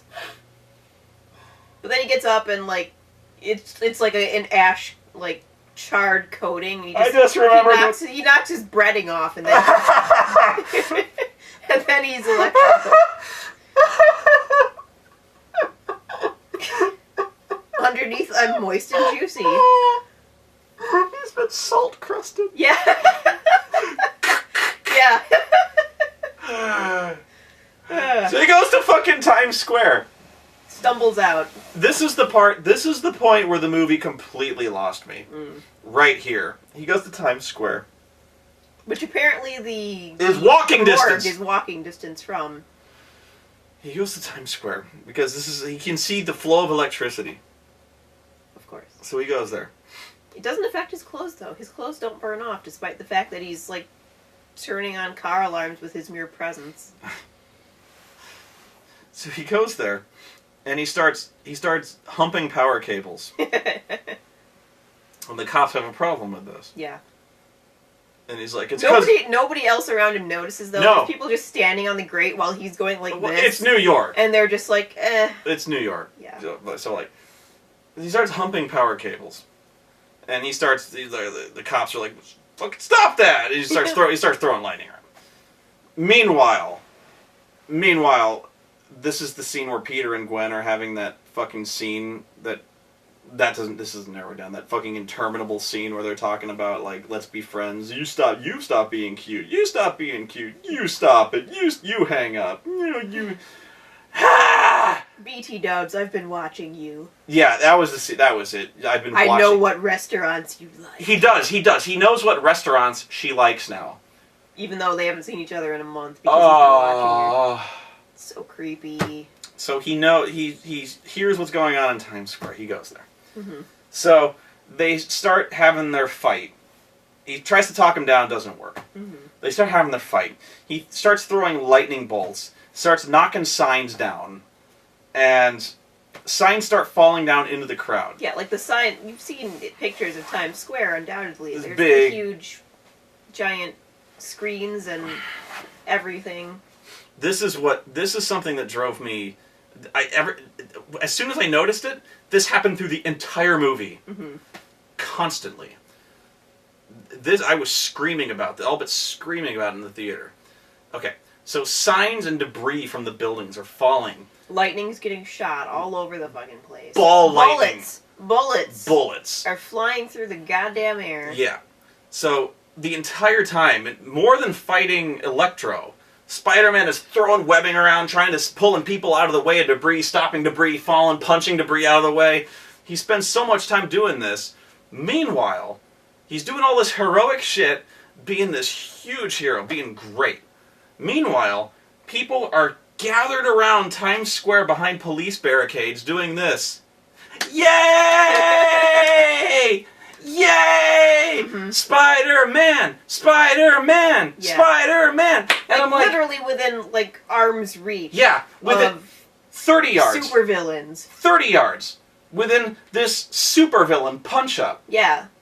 You'd think that, again, after seeing what happened to the Avengers, they would not want to be in the middle of this, but of course they're probably not connected, but you know what I mean. They've seen this shit before. And I reiterate, there are literally buildings exploding. Mm-hmm. There are cars. No, fuck that. There are fire trucks being thrown. Mm-hmm. There are, like, the JVC sign, like the fucking television, that big fucking screen, and that does, like, the giganticest screen in Times Square has just been thrown at Spider-Man. Mm-hmm. And, like, Spider-Man has just, like, stopped it from hitting this big crowd. And he gets tossed through a building. And so, like, meanwhile, there's a crowd, like, 30 yards away from Electro going, woo! And I'm like, are you out of your goddamn minds? Yeah, why? Like, eventually they do run, but not until, like, actual, like, whole chunks of buildings start coming down. They only start running when the building is directly falling on them. Yeah. You'd think that you'd see something going down. Like, if I saw, like, just a knife fight in the street, I'd Yeah, run away. You would be gone. I wouldn't stand there and watch superheroes fight each other. There is ball lightning Yeah. being thrown. Yeah. You. Things are What? exploding. People are getting tossed like rag dolls. And These, you idiots are standing here going, "Yay!" these people have their phones out, and yeah. I'm like, are you fucking crazy? Yeah. And this happens in every single fight. Yeah. Like every one. Like and even at the one where like Rhino is cruising down the street, fucking jackhammering cars with like machine guns and missiles. He is launching missiles at the police. And at every intersection, there is a mob of people. Like a parade. Like they're lighting the streets like it's a fucking parade. It's almost like the producers of the movie were like blocking off the street and just didn't mind if really people just came in. And, really. Yeah. If like they were like, okay, people, we're shooting Spider-Man 2 here. If you don't like to watch, just line up and act frightened. Yeah. And then like. Again, like it's like the width of a street, and Rhino's running down it. You're on the sides. Missiles are flying out. Cars, bullets. Cops are getting shot, and like the police are going Spider-Man, and I'm like, it's fucking get the fuck out of here! Yeah. Like, watch it call on in the helicopters at this point. Watch it on the fucking news, man. Like, I also another thing, minor. By the way, I like how they've backpedaled and made Peter a photographer now. Oh yeah. He showed no interest in photography in the first movie. He showed a little.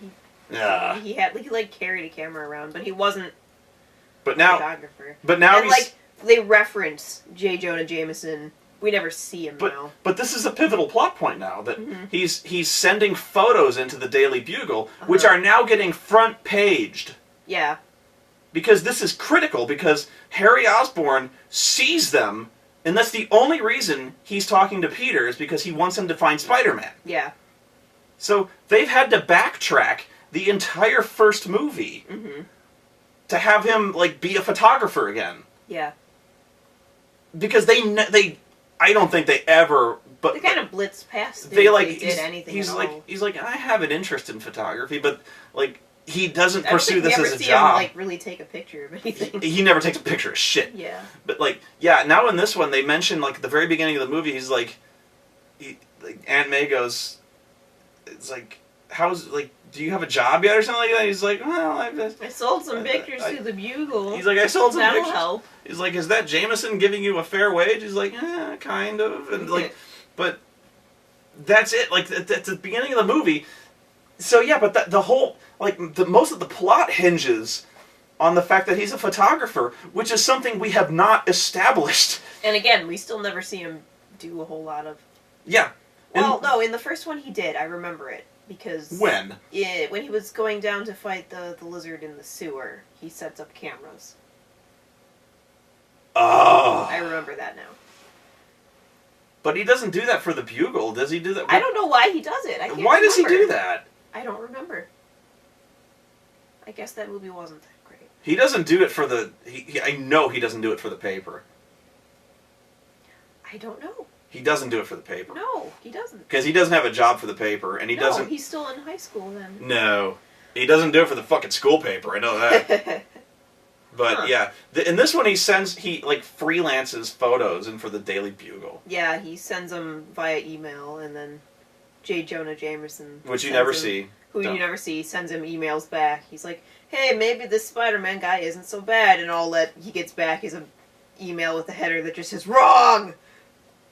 So yeah, but yeah, the whole thing is like, Harry is like, he needs Spider-Man's blood, or he thinks he needs Spider-Man's blood, because he thinks it'll help cure his genetic shit. Yeah. So it's like, but the only reason he thinks Peter knows Spider-Man is because Peter's taken pictures of Spider-Man, which is something we have not established until now. Yeah. Because this movie is a piece of shit. So, this is another problem I have with it. Like, I would have been fine if they, like, even in the cartoon, they would show him, like, webbing a camera up to a building so that it would take pictures when he went by, and he could be like, yeah, I got a picture. In this, they never show that. Well, pardon me. Which is, but the thing is, the reason they don't do that is because they never established he had a job at the Bugle. Mm-hmm. So there's no reason for them to establish the fact that he's a photographer. Mm-hmm. So without the Bugle, there's no need for the photography thing until now. Mm-hmm. But the thing is, I don't see the reason for Harry to turn to Peter when he could just do something to, like, he could just find a way to send a message to Spider-Man. Yeah, he could get on the news. He's he multi-billionaire owner of Oscorp. He could put out an ad in the paper. Buy a page in the Bugle. Uh-huh. Like, say, like, Spider-Man, I want to talk to you. Like, here at this time. Bam. Yeah. Call this number, Spider-Man. Yeah. You know, like, something like that. But instead, they have this really melodramatic scene where he's like, Peter, I know you know Spider-Man. Because you took a picture of him. Because you took a picture of him jumping off a fucking building. With a long-distance telephoto lens. And he's like, I don't know Spider-Man. Don't lie to me! And I'm like, maybe he doesn't know Spider-Man. Yeah. Like, he does know Spider-Man, but you don't know that. Like, you have to know Spider-Man. You took his picture. And so Peter, like, he's such a bad liar. Mm-hmm. He's like, I'll go ask. And I'm like, you are so bad at this! He's like, well, I don't know Spider-Man, who I'm not. And I'm like, I am totes not Spider-Man. Yeah, he's like, do you know Spider-Man? And he's like, I'm not. No. No, Harry. Why would I know? Why would I be not Spider person? No, not Spider. He's a myth. I don't take pictures of myth. I mean, I took a picture one time of the. No. It was from very far away. I had a telescope lens. The lens. I was on the moon. I faked it. Photoshop. It was a big photo. I downloaded it. Google Images. Mm-hmm. And I'm like, whoa, dude, this is so badly written. Anyway. Mm-hmm. So he finally, like, he finally goes to see Harry as Spider-Man. As Spider-Man. This was something that drove you up the wall, too. And he goes to see him, and he talks to Harry in his normal voice. You know what Peter Parker sounds like. And this, by the way, after he just had a conversation with Peter. Mm-hmm. And he's like, hi, Harry, I'm Spider-Man. And I'd be like, hey, Peter, what's up? And I'm like, Like, if you heard him without seeing him, you would think, Peter. And this is like the best defense for the Christian Bale bat voice I've ever heard. Thinking, yeah. I'd be like at least the bad voice, he's disguising it, so he doesn't sound like that in normal life. In fact, that would have been a funny joke to have in the movie. Would be like if Peter actually tried to put on the bat voice. He just sounded stupid. Harry, I'm Spider-Man. I'm Spider-Man. What are you doing? I'm Spider-Man. What? You sound weird. I don't sound weird. You sound weird. That's not your voice. Yes, it is. I was bitten by a spider.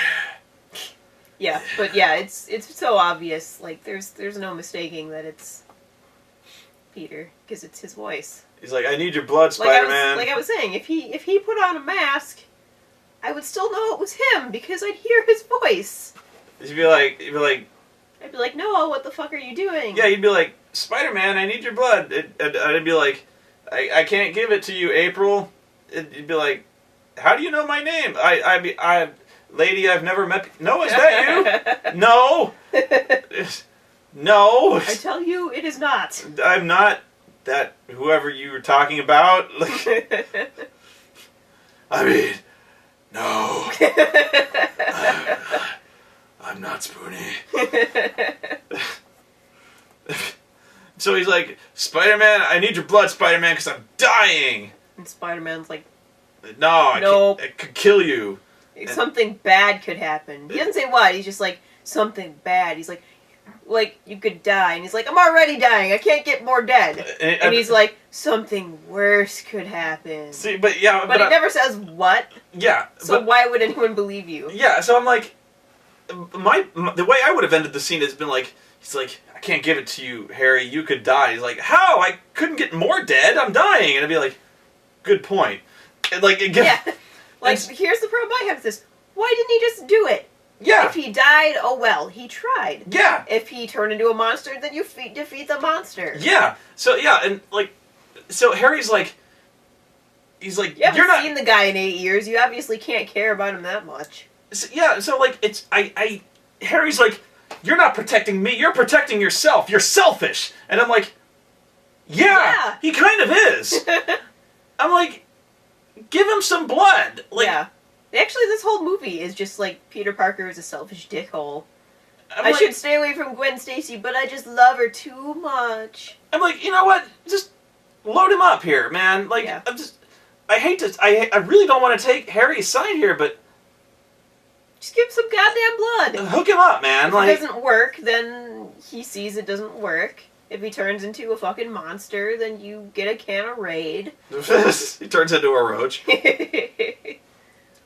Like, you know, really... And this is before Peter Parker knows that the genetic material is from his dad. So that it basically only works on him. Yeah. This is before he knows that, so he doesn't even fucking try. Yeah. I mean... He's just like, no, it could be bad. He's like, it could be wrong. I don't know how, but it could be bad. But yeah, like So, like, what would happen if Spider-Man ever needed a blood transfusion? Would he dilute himself so much that he wouldn't be Spider-Man anymore? I mean, I don't know, man. Like, it's just at that point, it looks like he has about a week. Yeah, Harry and I'm like, just like basically like deteriorating like a fucking zombie. I mean, it really is like he's out of options here, mm-hmm. and I'm like, you know what? Just hook him up. Yeah, because. It's like a fate where, like, I don't see how really it can get much worse. Well, and, like, the thing is, they don't do anything. They don't go to a hospital. They don't ask for any specialists. Yeah, at no point does he... Hey, let's go visit Reed Richards, see if he knows enough. He never seeks any kind of treatment. None. And, another thing. He goes to the... Harry has inherited Oscorp, and he goes to see the board of directors, or the board of old people, or whatever it is. And he's... The old people are like, as you might know, Harry, the Oscorp stock took a dramatic hit when Dr. Connors turned into a giant lizard and tried to turn everyone in New York City into 12-foot carnivorous lizards. The stocks have never really recovered. And so we're trying to sort of brush all that shit under the rug. Yeah, fix up our image. And so Harry's... for the press. And so Harry's like, you guys really suck at your jobs, don't you? And they're like, well, And he's like, I'll tell you what, I'll keep you around for a little while as long as you shut the fuck up. Basically, right? Hey, hot girl at the end, you're in charge now. He's like, yeah, you were my dad's personal assistant. Are you a fuck up? And she's like, no. He's like, good, you're in charge. Mm-hmm. And so, immediately... Although she doesn't really do anything through the course of the movie. She's the one who knows about the secret lab. That's it. But she's by far the most effective person, so he was right to put her in charge. I guess. She doesn't tell him until the very last minute, though. She's like the butler in Spider-Man 3. This is like need-to-know kind of shit. She's like the butler in Spider-Man 3, who's like, oh, by the way, Master Harry, I saw Spider-Man who didn't kill your father. Mm-hmm. I forgot. Was that important? Oh, the spider venom. You were looking for the spider venom. You were looking for the spider. Oh, in the lab. The secret lab. The secret lab. That one that I know everything about. Oh, I should have told you about that yesterday before the old people were trying to get you removed from the board of directors. Oh shit. Darn. Oh, I had a hair appointment. You know how it is. I should have told me anyway. So yeah, but for the old people immediately are like, they get together and like, that Harry kid has to go. Mm-hmm. And they're like, go? We have to kill him. They don't want to kill him. They want him like removed. Yeah. But he hasn't done anything. Yeah, it's not like he's driving the company into the ground. And besides, no. Look at him. He'll be dead in a week. Yeah. What is your hurry? And they know this. Like, yeah, they know he's dying.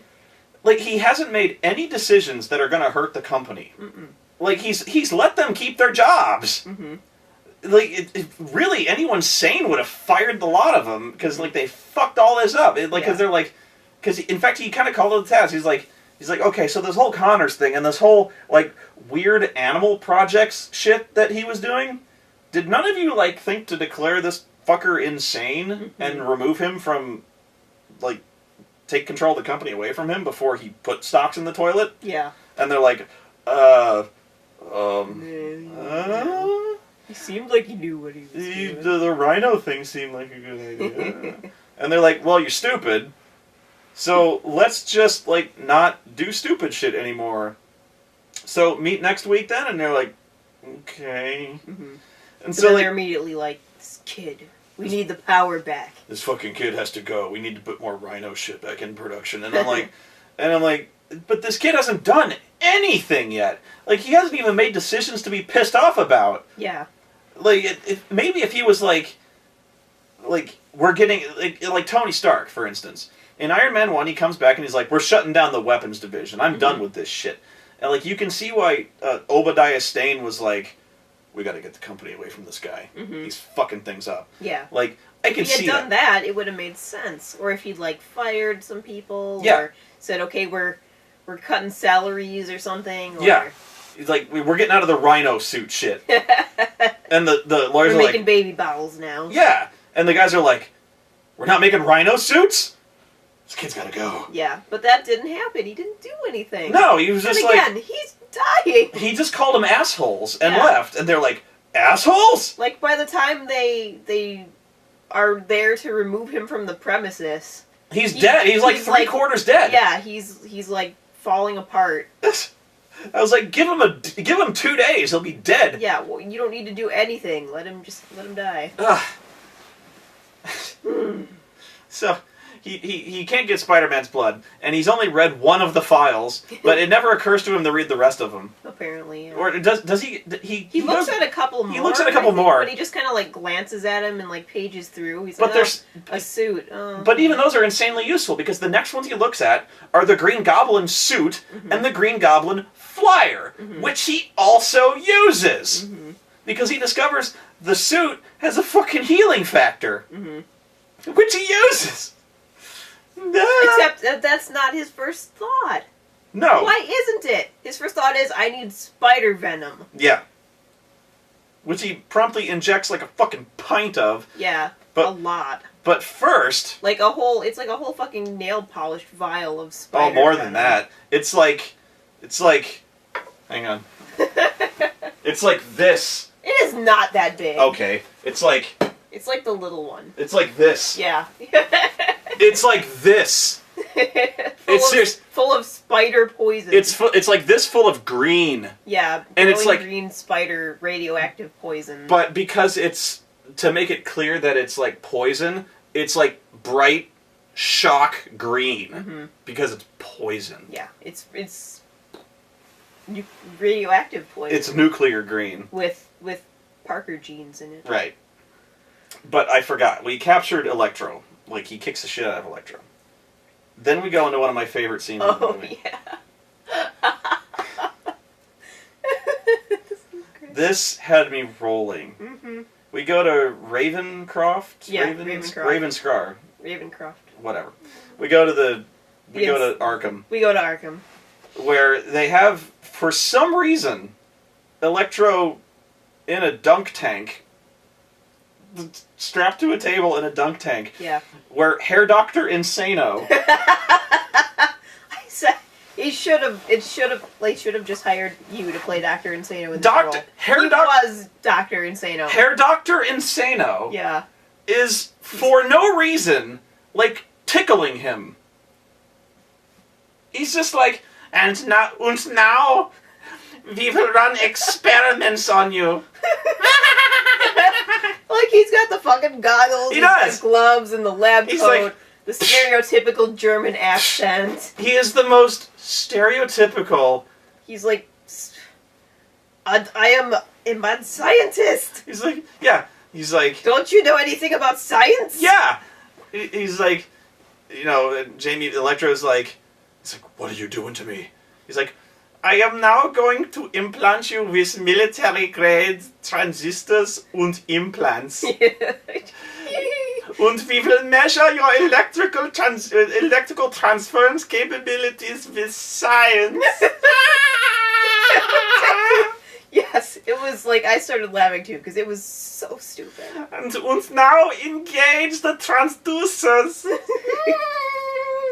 But first tickle him. Like they're shocking him with electricity. Yeah. Why would that help? Well, it's because science. And then they put him in water. Like water somehow doesn't conduct electricity. I don't. And the guy, even Electro's kind of pointing this out. He's like, I'm surrounded by electricity. He's like, first off, you're surrounding me with computers and live wires, and you're dunking me in the most conductive water. And he's like, do not question my science. Yeah. The guy's just like, whatevs. Whatever. I'm sure you will not escape and shove enough lightning up my ass to light up Manhattan. My comeuppance will not be sweet. He looked like a character from Beekman's World. He did. This is what or a mad scientist from like a 1950s serial TV Yeah. series. Like, or he looked like what was the evil doctor from Bible Man? Decepto, Dr. Decepto, who is also Insano. Who was also Dr. Insano. Yeah. They really should have just called me. Yeah, they should have. And like, this is not a joke. No, it was like, I couldn't tell if they were trying to play it serious or not, but it was hilarious. No, this was so real. dumb. This was real. This was a character in a real movie. Yeah. We are not exaggerating. Not even a little. This is the character that they put forth. They put Dr. Insano in The Amazing Spider-Man 2. In the asylum, torturing a lightning dude with electricity. It was... Because that's something he would do, probably. It was... Science! It was Dr. Insano. Yeah. But wait, I'm sitting there going like... And then, oddly enough, when Harry breaks him out, all he does is, like, zap him a couple times with a taser, and that makes him better. Yeah, and then all of a sudden he's more powerful than he's ever been before. All of a sudden he can fucking... Suddenly he can, like, transmogrify himself. He can teleport. Yeah. He become... Like, I can become electricity. He becomes Dr. Manhattan. Yeah, basically. He has... He can unform and reform his body from electrical particles. Suddenly. And of course, Herr Dr. Insano decides to hang around for some reason. Yeah. Well, he gets shocked, and then he gets back up, and he's just like... Yeah, he's like... I will stand here. Yeah, and of course, because this is such a dead serious movie, when he gets shocked and he stands up the first time, he's got, like, all cartoony, like, burned cork all over his face, and his hair is all, like, fried up and gelled to one side, and he's like, "Oh, that was a spicy meatball." And I'm like... Oh my god! This movie is such pig shit. Mm-hmm. This is like Batman and Robin. Yeah. I mean, short of, like, ice skating henchmen, but... This is seriously, like, ranks right up there with the worst superhero movies I've ever seen in my life. Worse than Green Lantern? This is way worse. Way worse. Wow. Way worse. Worse than Fantastic Four? Which one? Both of them? Way worse. Wow. Way worse. That hurts. Oh yeah, worse. No doubt. Yeah. So then... Phew. Way worse. He frees Electro, and they're like, let's go get revenges! Yay, revenges! Well, hang on. I'll tell you why. It's because I can make fun of the Fantastic Four movies. There actually is entertainment to be found in those. Mm-hmm. Pardon me. I can't make fun of this movie. This movie sucks. Yeah, there were too many painful moments. The romance scenes in this are death. It wasn't made up for by the Dr. Insano cameo. There are so many drawn-out, painful, awkward romance scenes.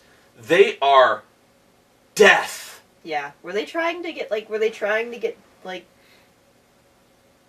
girls who don't like superhero movies to see this movie? I don't know. I was clawing at my seat Yeah, I trying really, to stay. I was kind of wishing I had gotten a soda just so I'd have a reason to go pee. Yeah.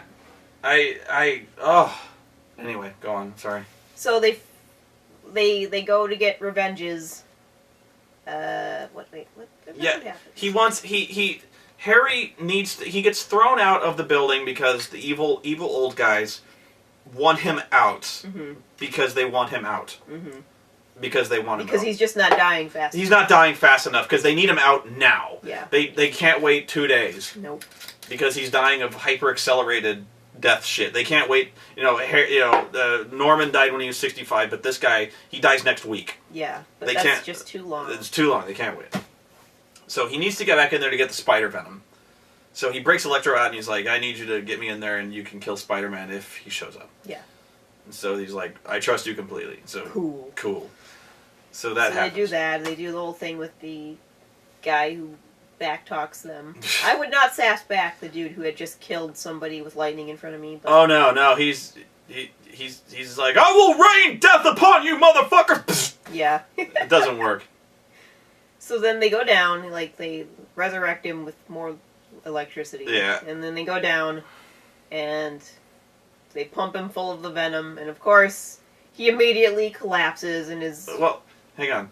They go down there, and they have the secret lab has more weapons than the fucking Bat Cave. yeah. There's like everything down here. And like, he could just be like, you can go now, and just start playing around. Yeah. Like, but no, he's like, Venom, I want it now, Spider Venom. And he's like, You do it. Load me up, like, Yeah. right now. You do it. I don't trust me with a There's like no reason he can't shoot himself Inoculate. up. He could just shoot the guy, because like, why not? But no, he's like, you load me up, I trust you completely, and so he like does I it. trust you to not like shove it in my eyeball. Yeah, whatever. So he shoots him up. Go on. And then of course immediately he starts to get spider poisoned. And again, this is such a stereotypical scene that they might as well have just taken the elevator and he takes it back up and he's the Green Goblin. Mm-hmm. It's so standard. It's it's burning. I didn't expect this poisonous spider venom with You know. plutonium in it to make me die or anything. So he collapses on the ground, his skin is practically melting off, his hair is suddenly weird. His I don't hair know is why much. His hair suddenly goes weird. His hair is much better. He suddenly has like a fucking frizzy, like, ducktail. He turns into Sting from Doom. He really Only does. greener, yes. He turns into Sting. Yeah, and I don't, like, the spider venom did that, I guess. I would load up with that shit if it turned me into Sting from Dune. So then he's like, the other guy runs away because he's just like, fuck this, I'm out of here, and he just gets away. Really, I don't think anything ever happens to that guy, does it? No, he lives. He just gets away. He's just like, ha ha ha, scot free. He actually miraculously survives that movie. Yeah, he's like, well, I died once today, but I'm gone. He kind of turns into Willem Dafoe. Harry. Yeah. Well, yeah, he kind of does. But then he's crawling towards like one of the suits. It is of course the Green Goblin suit. He gets in it, and immediately it diagnoses his like fatal wounds and fixes him. Yeah. But then he's creepy and ugly for reasons. He's really not, though. But not. Like, it's like they gave him like, they took like spray tan but made it green. Yeah. And then they made his teeth look gross, and that's kind of it.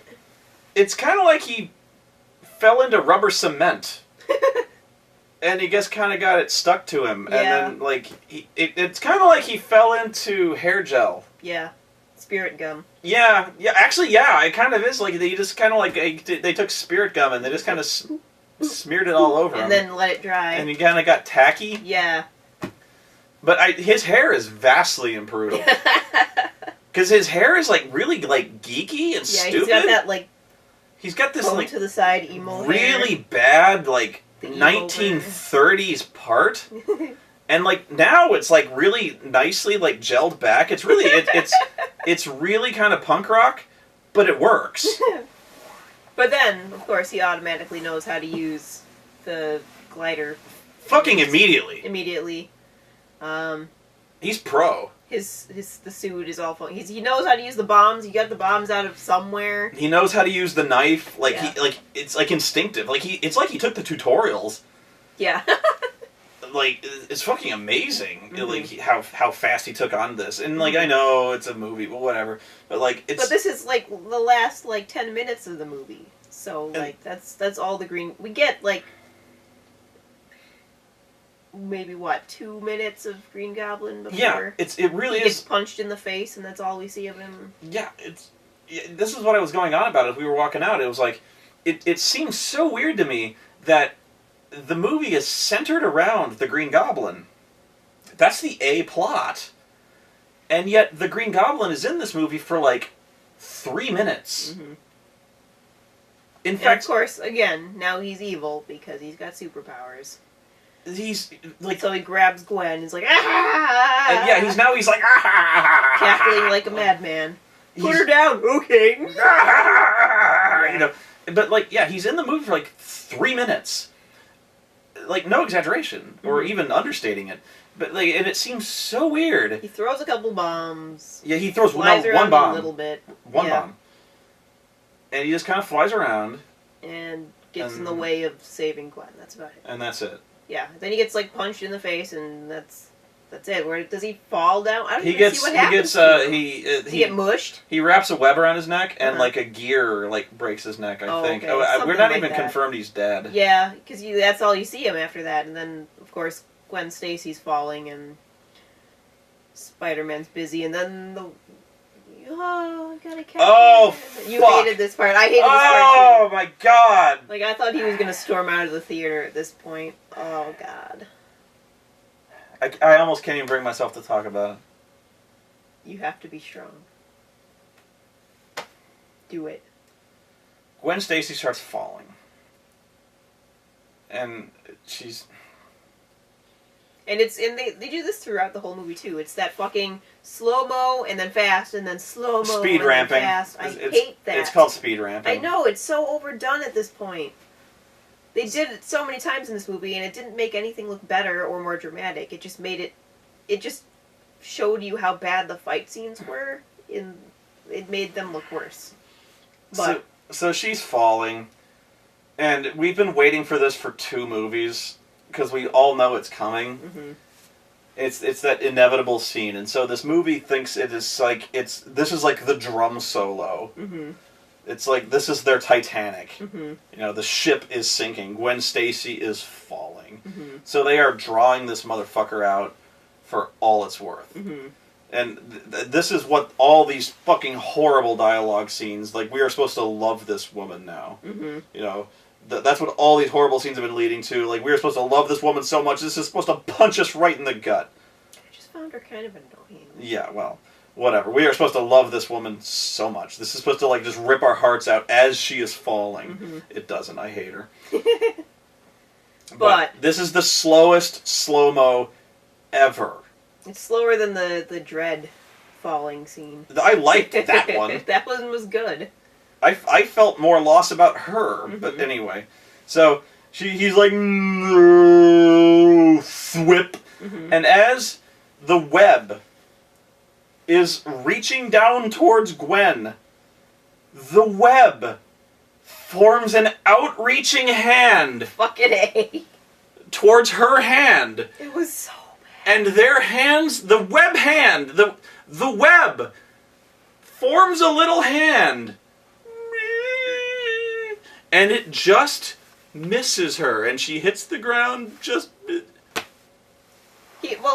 That was kind of gross in a way. Like, it catches her as she bounces off the fucking ground. It's like, no, I got her. Oh, yeah, you hit the ground after all. I almost walked.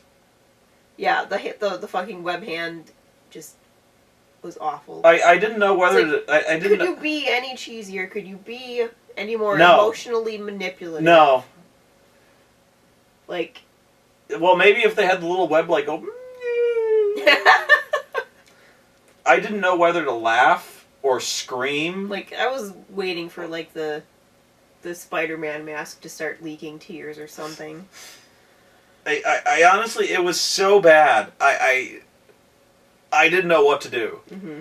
Because it was funny and it was offensive Mm-hmm. and it was just horrible all at the same time. I was just like, you know, it was just kind of one of those.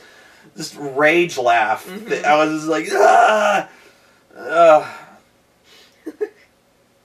And then she's dead, but... And then she's dead. There's no indication that she's dead. There's like... Yeah. There's no crater in the ground. There's Crater? no blood. That'd be a great. There should have been like cracked cement, or she should have like been, you know, twisty looking. Yeah. Or she just looked like she was unconscious. Yeah, And then the only indication we get is that she doesn't wake up, and then a little tiny bit of blood comes out of her nose. It's actually kind of ambiguous. Yeah. Like we were both saying, they should have done is like, you know, Peter's like grabs her head and then comes away with blood. There's blood under her. I don't know if there was like if it was a low rating, like it was PG or something like that. Yeah, I honestly we can't show that much blood, maybe, but like. In fact, even the funeral is ambiguous because we never see a headstone. Mm-hmm. So like, even at some point, I was wondering if like we were going to see Gwen Rock out from like behind the camera, like, and we're going to be like, oh my God, she lived, like. It was really unclear. I think they just couldn't show any blood or something. They didn't want the kids to be like, oh God, she's Hamburger. Which you probably would be if you fell from that far onto a cement floor. But it was really frustrating because all he was doing was just like... It would be like dropping a bowl of Jell-O from the roof. He just kept going, don't leave me, don't leave me! And it just looked like she was unconscious. Yeah. And there was really, honestly, no like indication. He doesn't check her pulse. No. He doesn't try to do any CPR. No. Doesn't check her breathing. He doesn't even pull back an eyelid. Yeah. Nothing. He's just like, I'll take it on faith that you're dead. He just kind of like shakes her and is like, nah, you're dead. I'll move you and see if I hear any crackling noises and maybe... He doesn't even do that, really. Shake her like a water balloon, see if she makes that sound. Yeah. But then she's dead, and then they go to the funeral, and then we see him standing at her gravesite, I guess, through the, like, seasons. I like to think he never moved from that spot. He just sat there the whole time, wetting himself, eating grass. Even the priorities of this movie, in terms of, like, the focus of it, I was saying, like, we see the Green Goblin for so little of this movie that it seems so strange that the A-plot of this movie is centered around the origin of the Green Goblin and his conflict with Spider-Man, that we see him for 3 minutes. Tops. This whole fucking movie was just Peter loves Gwen. Yeah, but my point is, like, it's centered around the Green Goblin, and yet when the Green Goblin appears, it's like the Goblin is an afterthought. Yeah. And I'm like, how is that possible? Yeah, he was very much an afterthought. It seems like the Goblin is shoehorned in, but he's the focus of the movie. I don't know how you do that. It's like...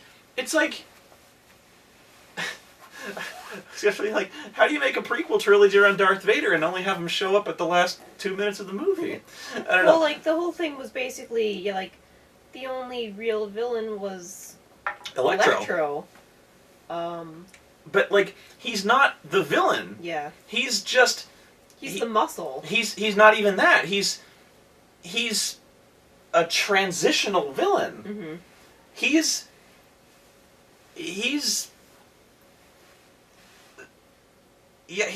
the muscle in the sense that, like, he's the guy the villain picks up just to keep the Spider-Man busy. He's the guy who should be defeated at the midpoint of the movie. Yeah. He's like, you know... He shouldn't have been, like, at the finale. No, and, like, he's the climactic boss fight. Like, because the fight with Green Goblin's kind of just sad and confined. Yeah. Like, what you see in the trailer, that's the whole thing. Yeah. That's the whole fight. But yeah, the entire fight is against Electro. Yeah. And it's weird. It's not a good fight either, but it's longer. Because him and Electro have no beef. None. There is nothing personal between him and Spider-Man, so they're fighting over nothing. Well, it's personal to Electro because he's cray-cray, But no, it's not personal, though, because he's crazy. So it's just like, he's crazy, and Spider-Man doesn't know what the fuck he's mad about. Yeah. So there is no tension there. You know, it's just... He's just like, I'll use this trick from 8th grade science class Yeah. that Gwen came up with because I'm not that smart. Yeah, which, by the way, completely undermines Peter Parker because he's supposed to be this a genius. He's supposed to be this genius, and he's a dumbass. Because we see him try to do science, and all he does is blow himself up. Yep. Oh my god, and you just reminded me of the worst, like, probably the worst part of the movie, is the fight at the power station, where Electro literally tries to kill Spider-Man with dubstep. It wasn't... It was like dubstep Itsy Bitsy Spider. That's what the song was. It was the Itsy Bitsy Spider. He tries to kill Spider-Man with dubstep. He's hitting him into things, and it's making fucking music. And why? As they're beating the shit out of each other, there's these little power stations, like towers, and as they're fighting, they're ringing like bells. The waves, like the sound waves, like the decibels or whatever you want to call it, are like going up and down, like the sound waves, the meters on like Winamp. You know what I mean?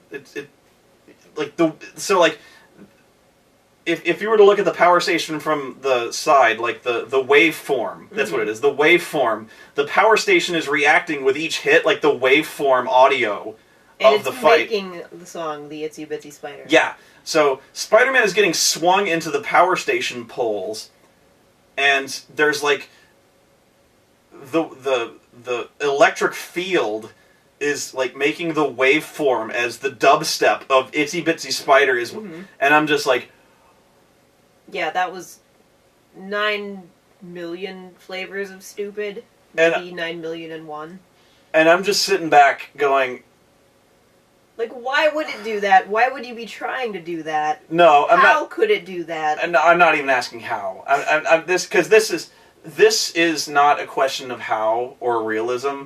This is just like... This is like someone made a stupid comment while they were watching the footage in the computer program and went, it's like we should put some music in there every time he hits one. And then they left it in. Yeah, this is not a question of realism. This is just like... Because the actors had no part of this. Yeah. This is just... You're watching two cartoons beat each other up, so this is just purely the director going like, I wonder what we can animate here during the fight scene.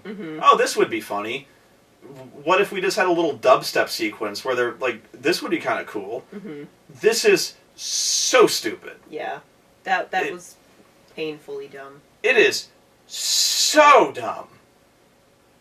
This is really one of the dumbest things all time I have ever seen. Yeah, he even leaned over to me. He's like, is he hitting him with dubstep? He's hitting him with dubstep. Which made no sense. It's not like the guy listened to music before. Then there's Gwen Stacy, who shows up at this fight. And this is brilliant. Gwen is like... Electro has shut down the power to the city. There's chaos. There's planes about to crash into each other. Yes. Because that's what happens. Yes. So, Electro has shut down power to the city. And this has caused chaos. No looting, though. I was expecting more looting. Which, well, we can't show everything, April. We can't show everything. But what we can show is the fact that the power is out at the hospital. Because, as we all know, hospitals have no backup generators of any kind. Why would they? Nor do airports. Yeah. Although the power is out at the hospital where Aunt May is working, and the airports, which we see. Anyway.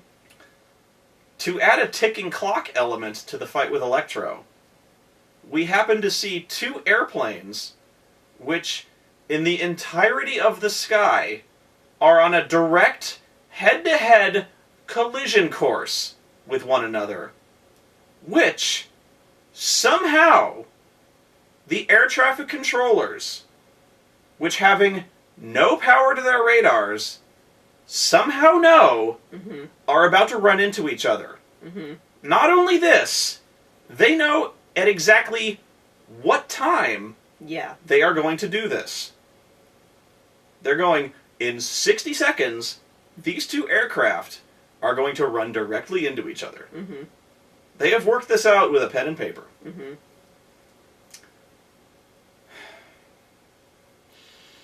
This is also not taking into account the idea, apparently in this world, aircraft have no collision detection systems.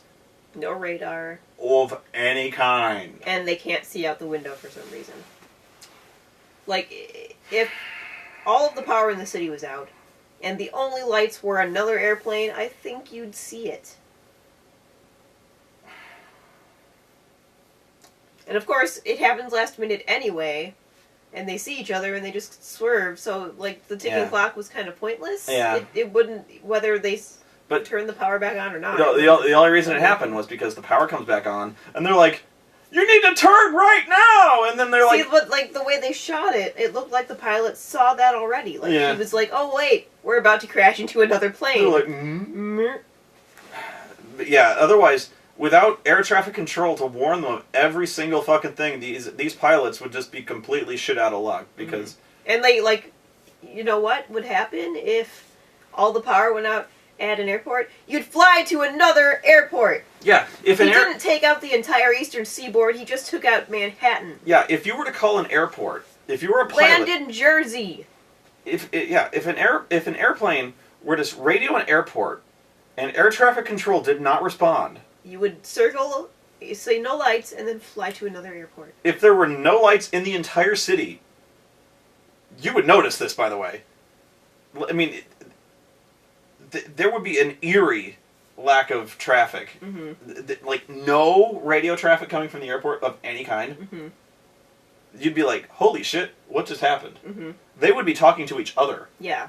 And they'd be like, are you getting any radio traffic from the airport? No. Are you? What's your heading? No. What's your heading? I don't know. I can't see anything. Mm-hmm. Maybe we should go, like, enter a holding pattern so we don't hit each other. Yeah. That's a good idea. Like, they would immediately radio another airport. They would radio the fucking military. Mm-hmm. And be like, hey, do you know fucking New York City has gone completely dark? Yeah. Maybe you should look into that. I'm gonna go radio another airport. That's a good idea. Like, holy shit. We're gonna go land in Jersey. Ah!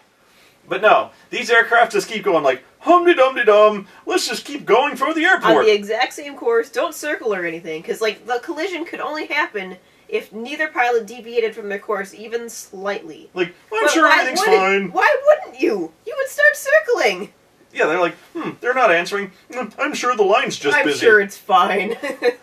I'm sure they'll pick up eventually. Yeah. I'm sure he's just on the toilet. So that was dumb. So yeah, this entire thing is just to add a ticking clock element to the fight. Mm-hmm.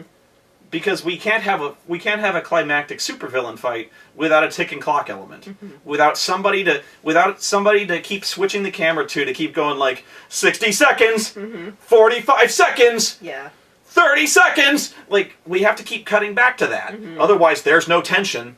And like I said, if they had done it where, like, somebody was at the hospital and was in surgery, that would have been a lot more convincing.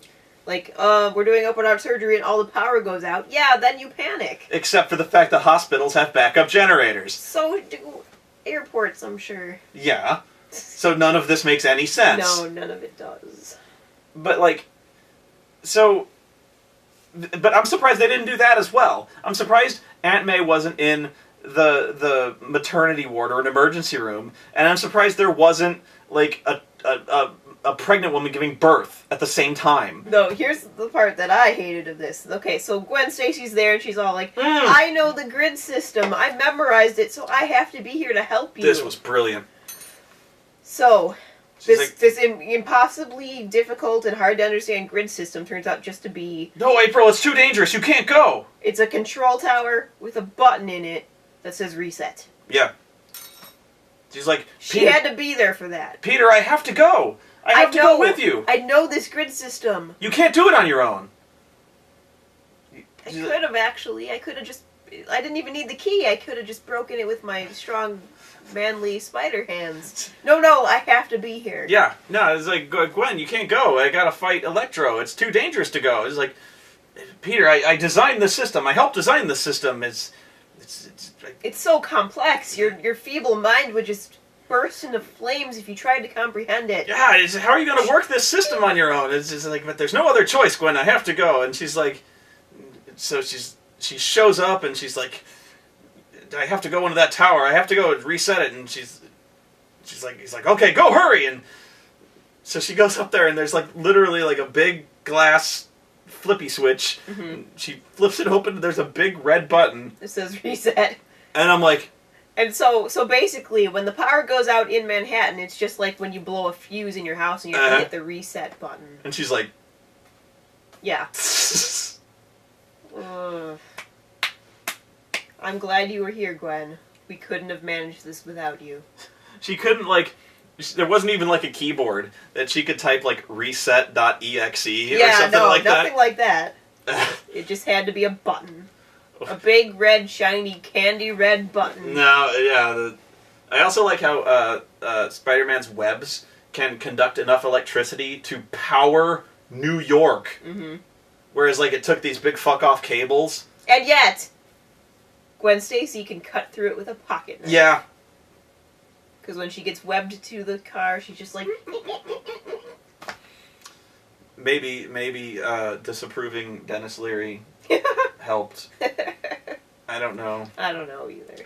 I would like to think at the funeral that the Jedi spirits of Gwen Stacy and Dennis Leary would both be like appearing at the cemetery and like shake their heads like, I told you. Yeah. You just couldn't fucking listen, could you? I told you. I made you promise, and did you listen? I told you. I told you.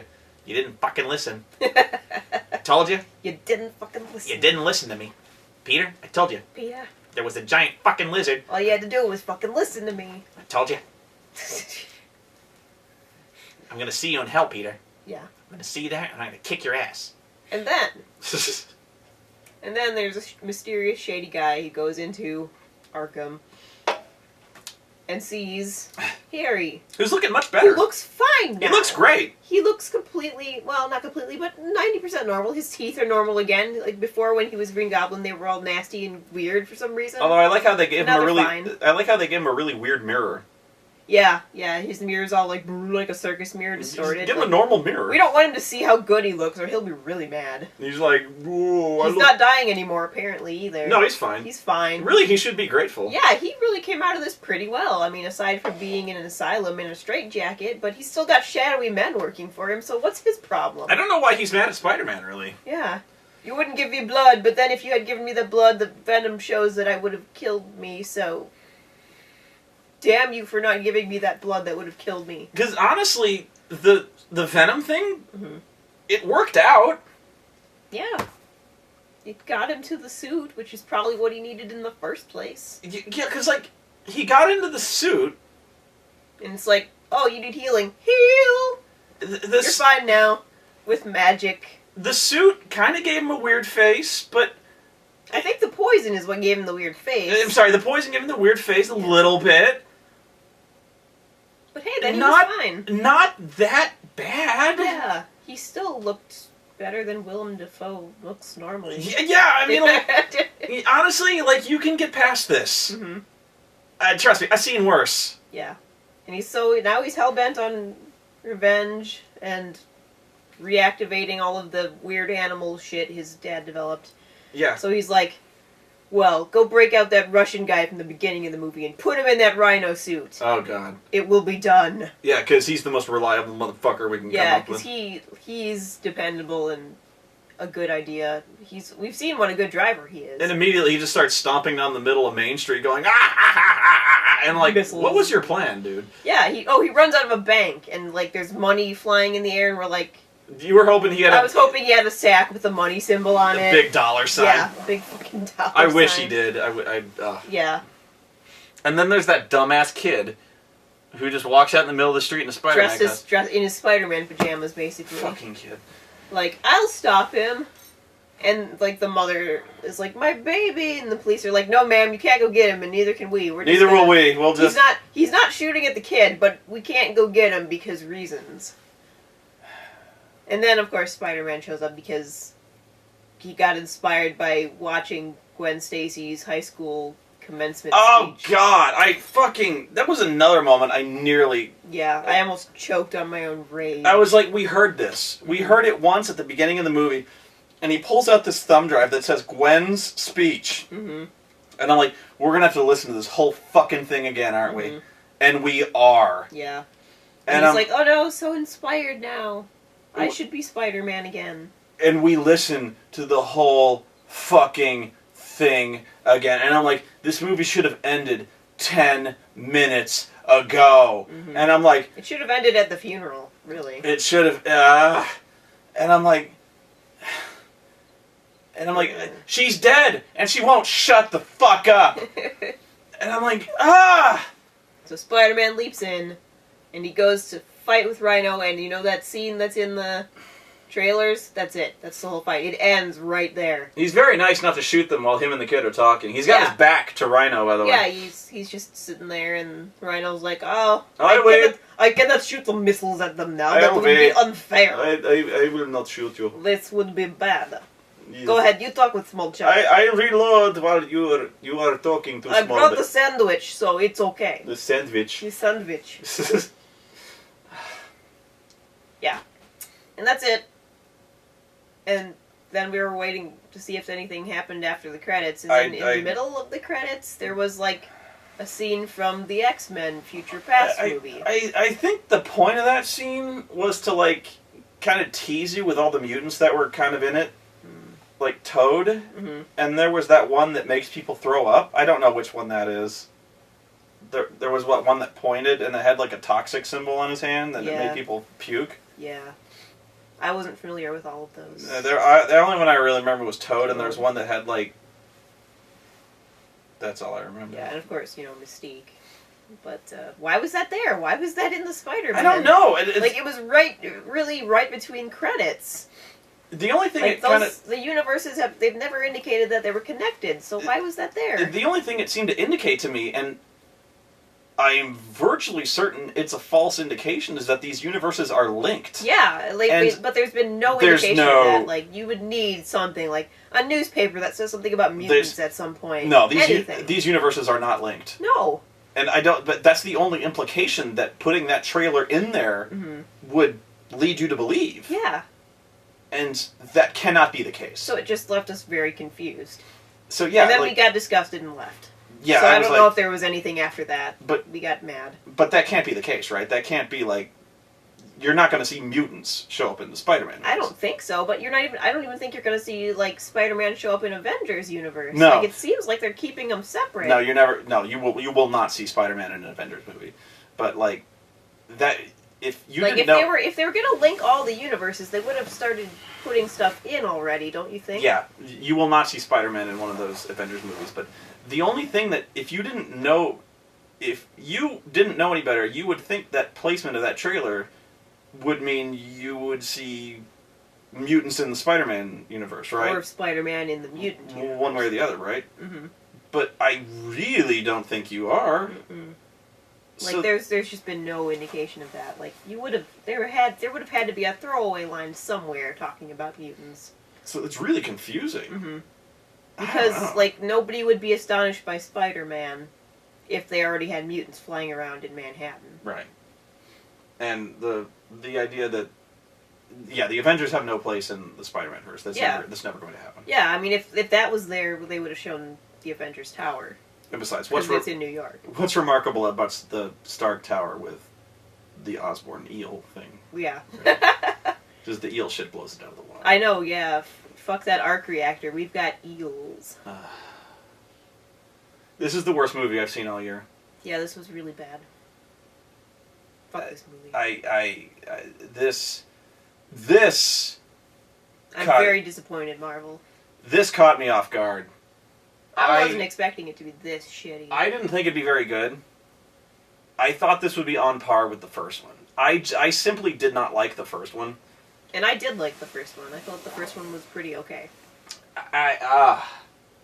This movie pissed me off. The dubstep fighting was... oh my god. That was the breaking point? No, I reached the breaking point a long time before that, but... There were like 3 times, and that was one of them, where I wanted to get up. Like, and the web hand and the dubstep fighting were like back to back. Like I was just like, like,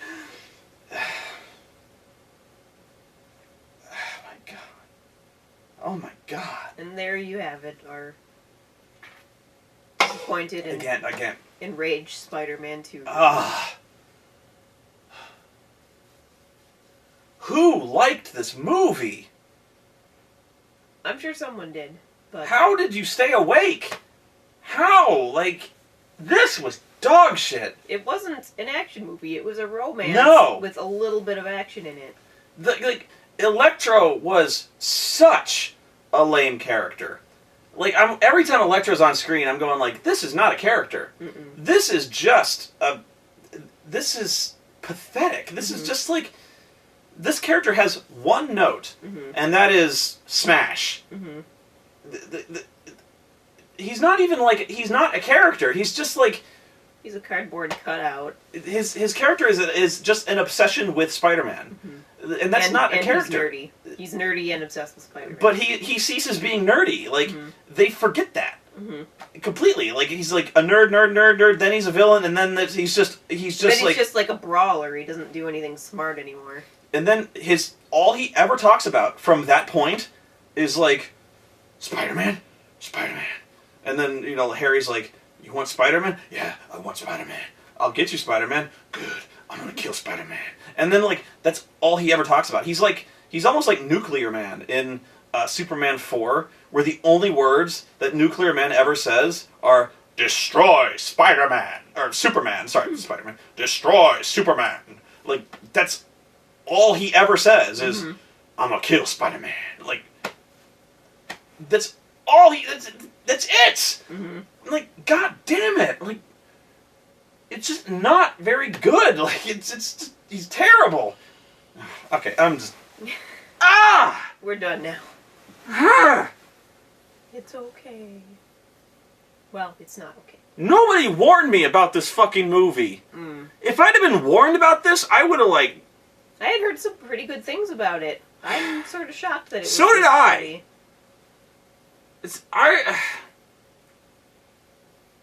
I had been told good things about this movie, and I was fucking lied to. I was not ready for, like, the supposedly worst movie I'd seen this fucking year. I thought RoboCop was gonna take it this year. Jesus fucking Christ. RoboCop's up there.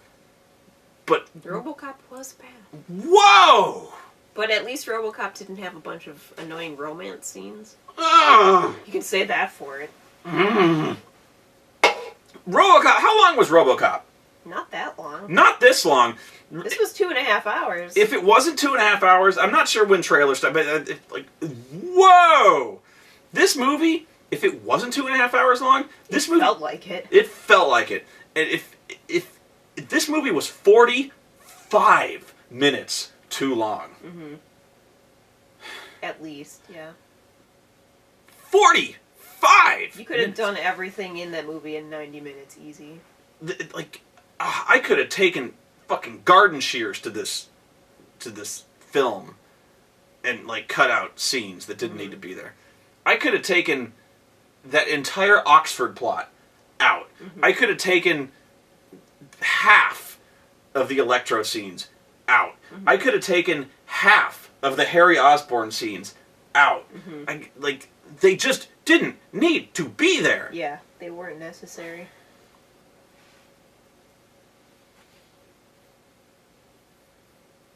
Well, closing thoughts. The scenes with the Peter's parents did not need to be there. Yeah. That scene where he Googles Roosevelt. The montages where he makes a stalker wall about his parents. Well, it's like one of those, like, when you see in detective movies where they put all the... Like little ribbons? The ribbons, the connections, the question mark. There was a fucking question mark in tape up there. Like, he makes a question mark in tape. Like, what are you drawing ribbons between? Yeah, he doesn't he doesn't figure anything out from this is the big thing. Like, what are you putting lines in between? Like, what the fuck? He figures nothing out from doing that. He doesn't figure anything out until he throws the fucking graphing calculator against the wall. Like, he dumps out the contents of this bag, and there's, like, a graphing calculator, and, like, papers, a slide rule. And then there's, like, files that he doesn't go through. And, like, but there's nothing there. And there's, like, he's like, I've got, like, loose leaf papers, and I've got Gwen's homework from 4 years ago, and I'll nail it, and I got pictures from I'll put my yearbook up here, and then, I don't know, and he puts a question mark, and then, like, how, like, do I have to lose you too? On, like, a Post-it note. And I'm like... On Gwen's picture, yeah. And I'm like, none of this makes sense. Like, what the fuck is wrong with you, dude? Like, I saw it in a detective movie once. yeah, it's like, this is the sort of stuff that you put in a movie because this is the sort of stuff that heartbroken dudes do in movies. Mm-hmm.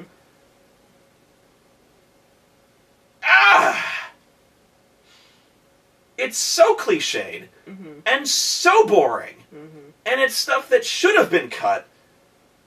And it's stuff that it's like it's stuff that like a film school student would do in his first fucking movie. That's God damn it. This movie needed an editor. Hell, give it 2. I'll pay for a 3rd one. Fuck me, man. Who directed this? I don't remember. Was it It wasn't. He was the producer. I forget who did the actual directing. Shame on you. You know better. I would like to get this couch out of this fucking room, get the salt from the kitchen, make a pentagram in the middle of this fucking room, summon the Dark Lord Mephisto, and make a deal somehow to make this movie not happen.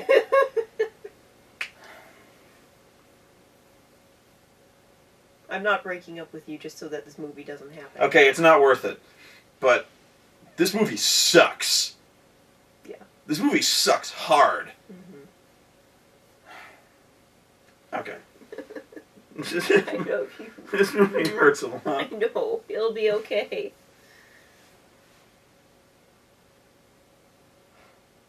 X-Men better not be this bad.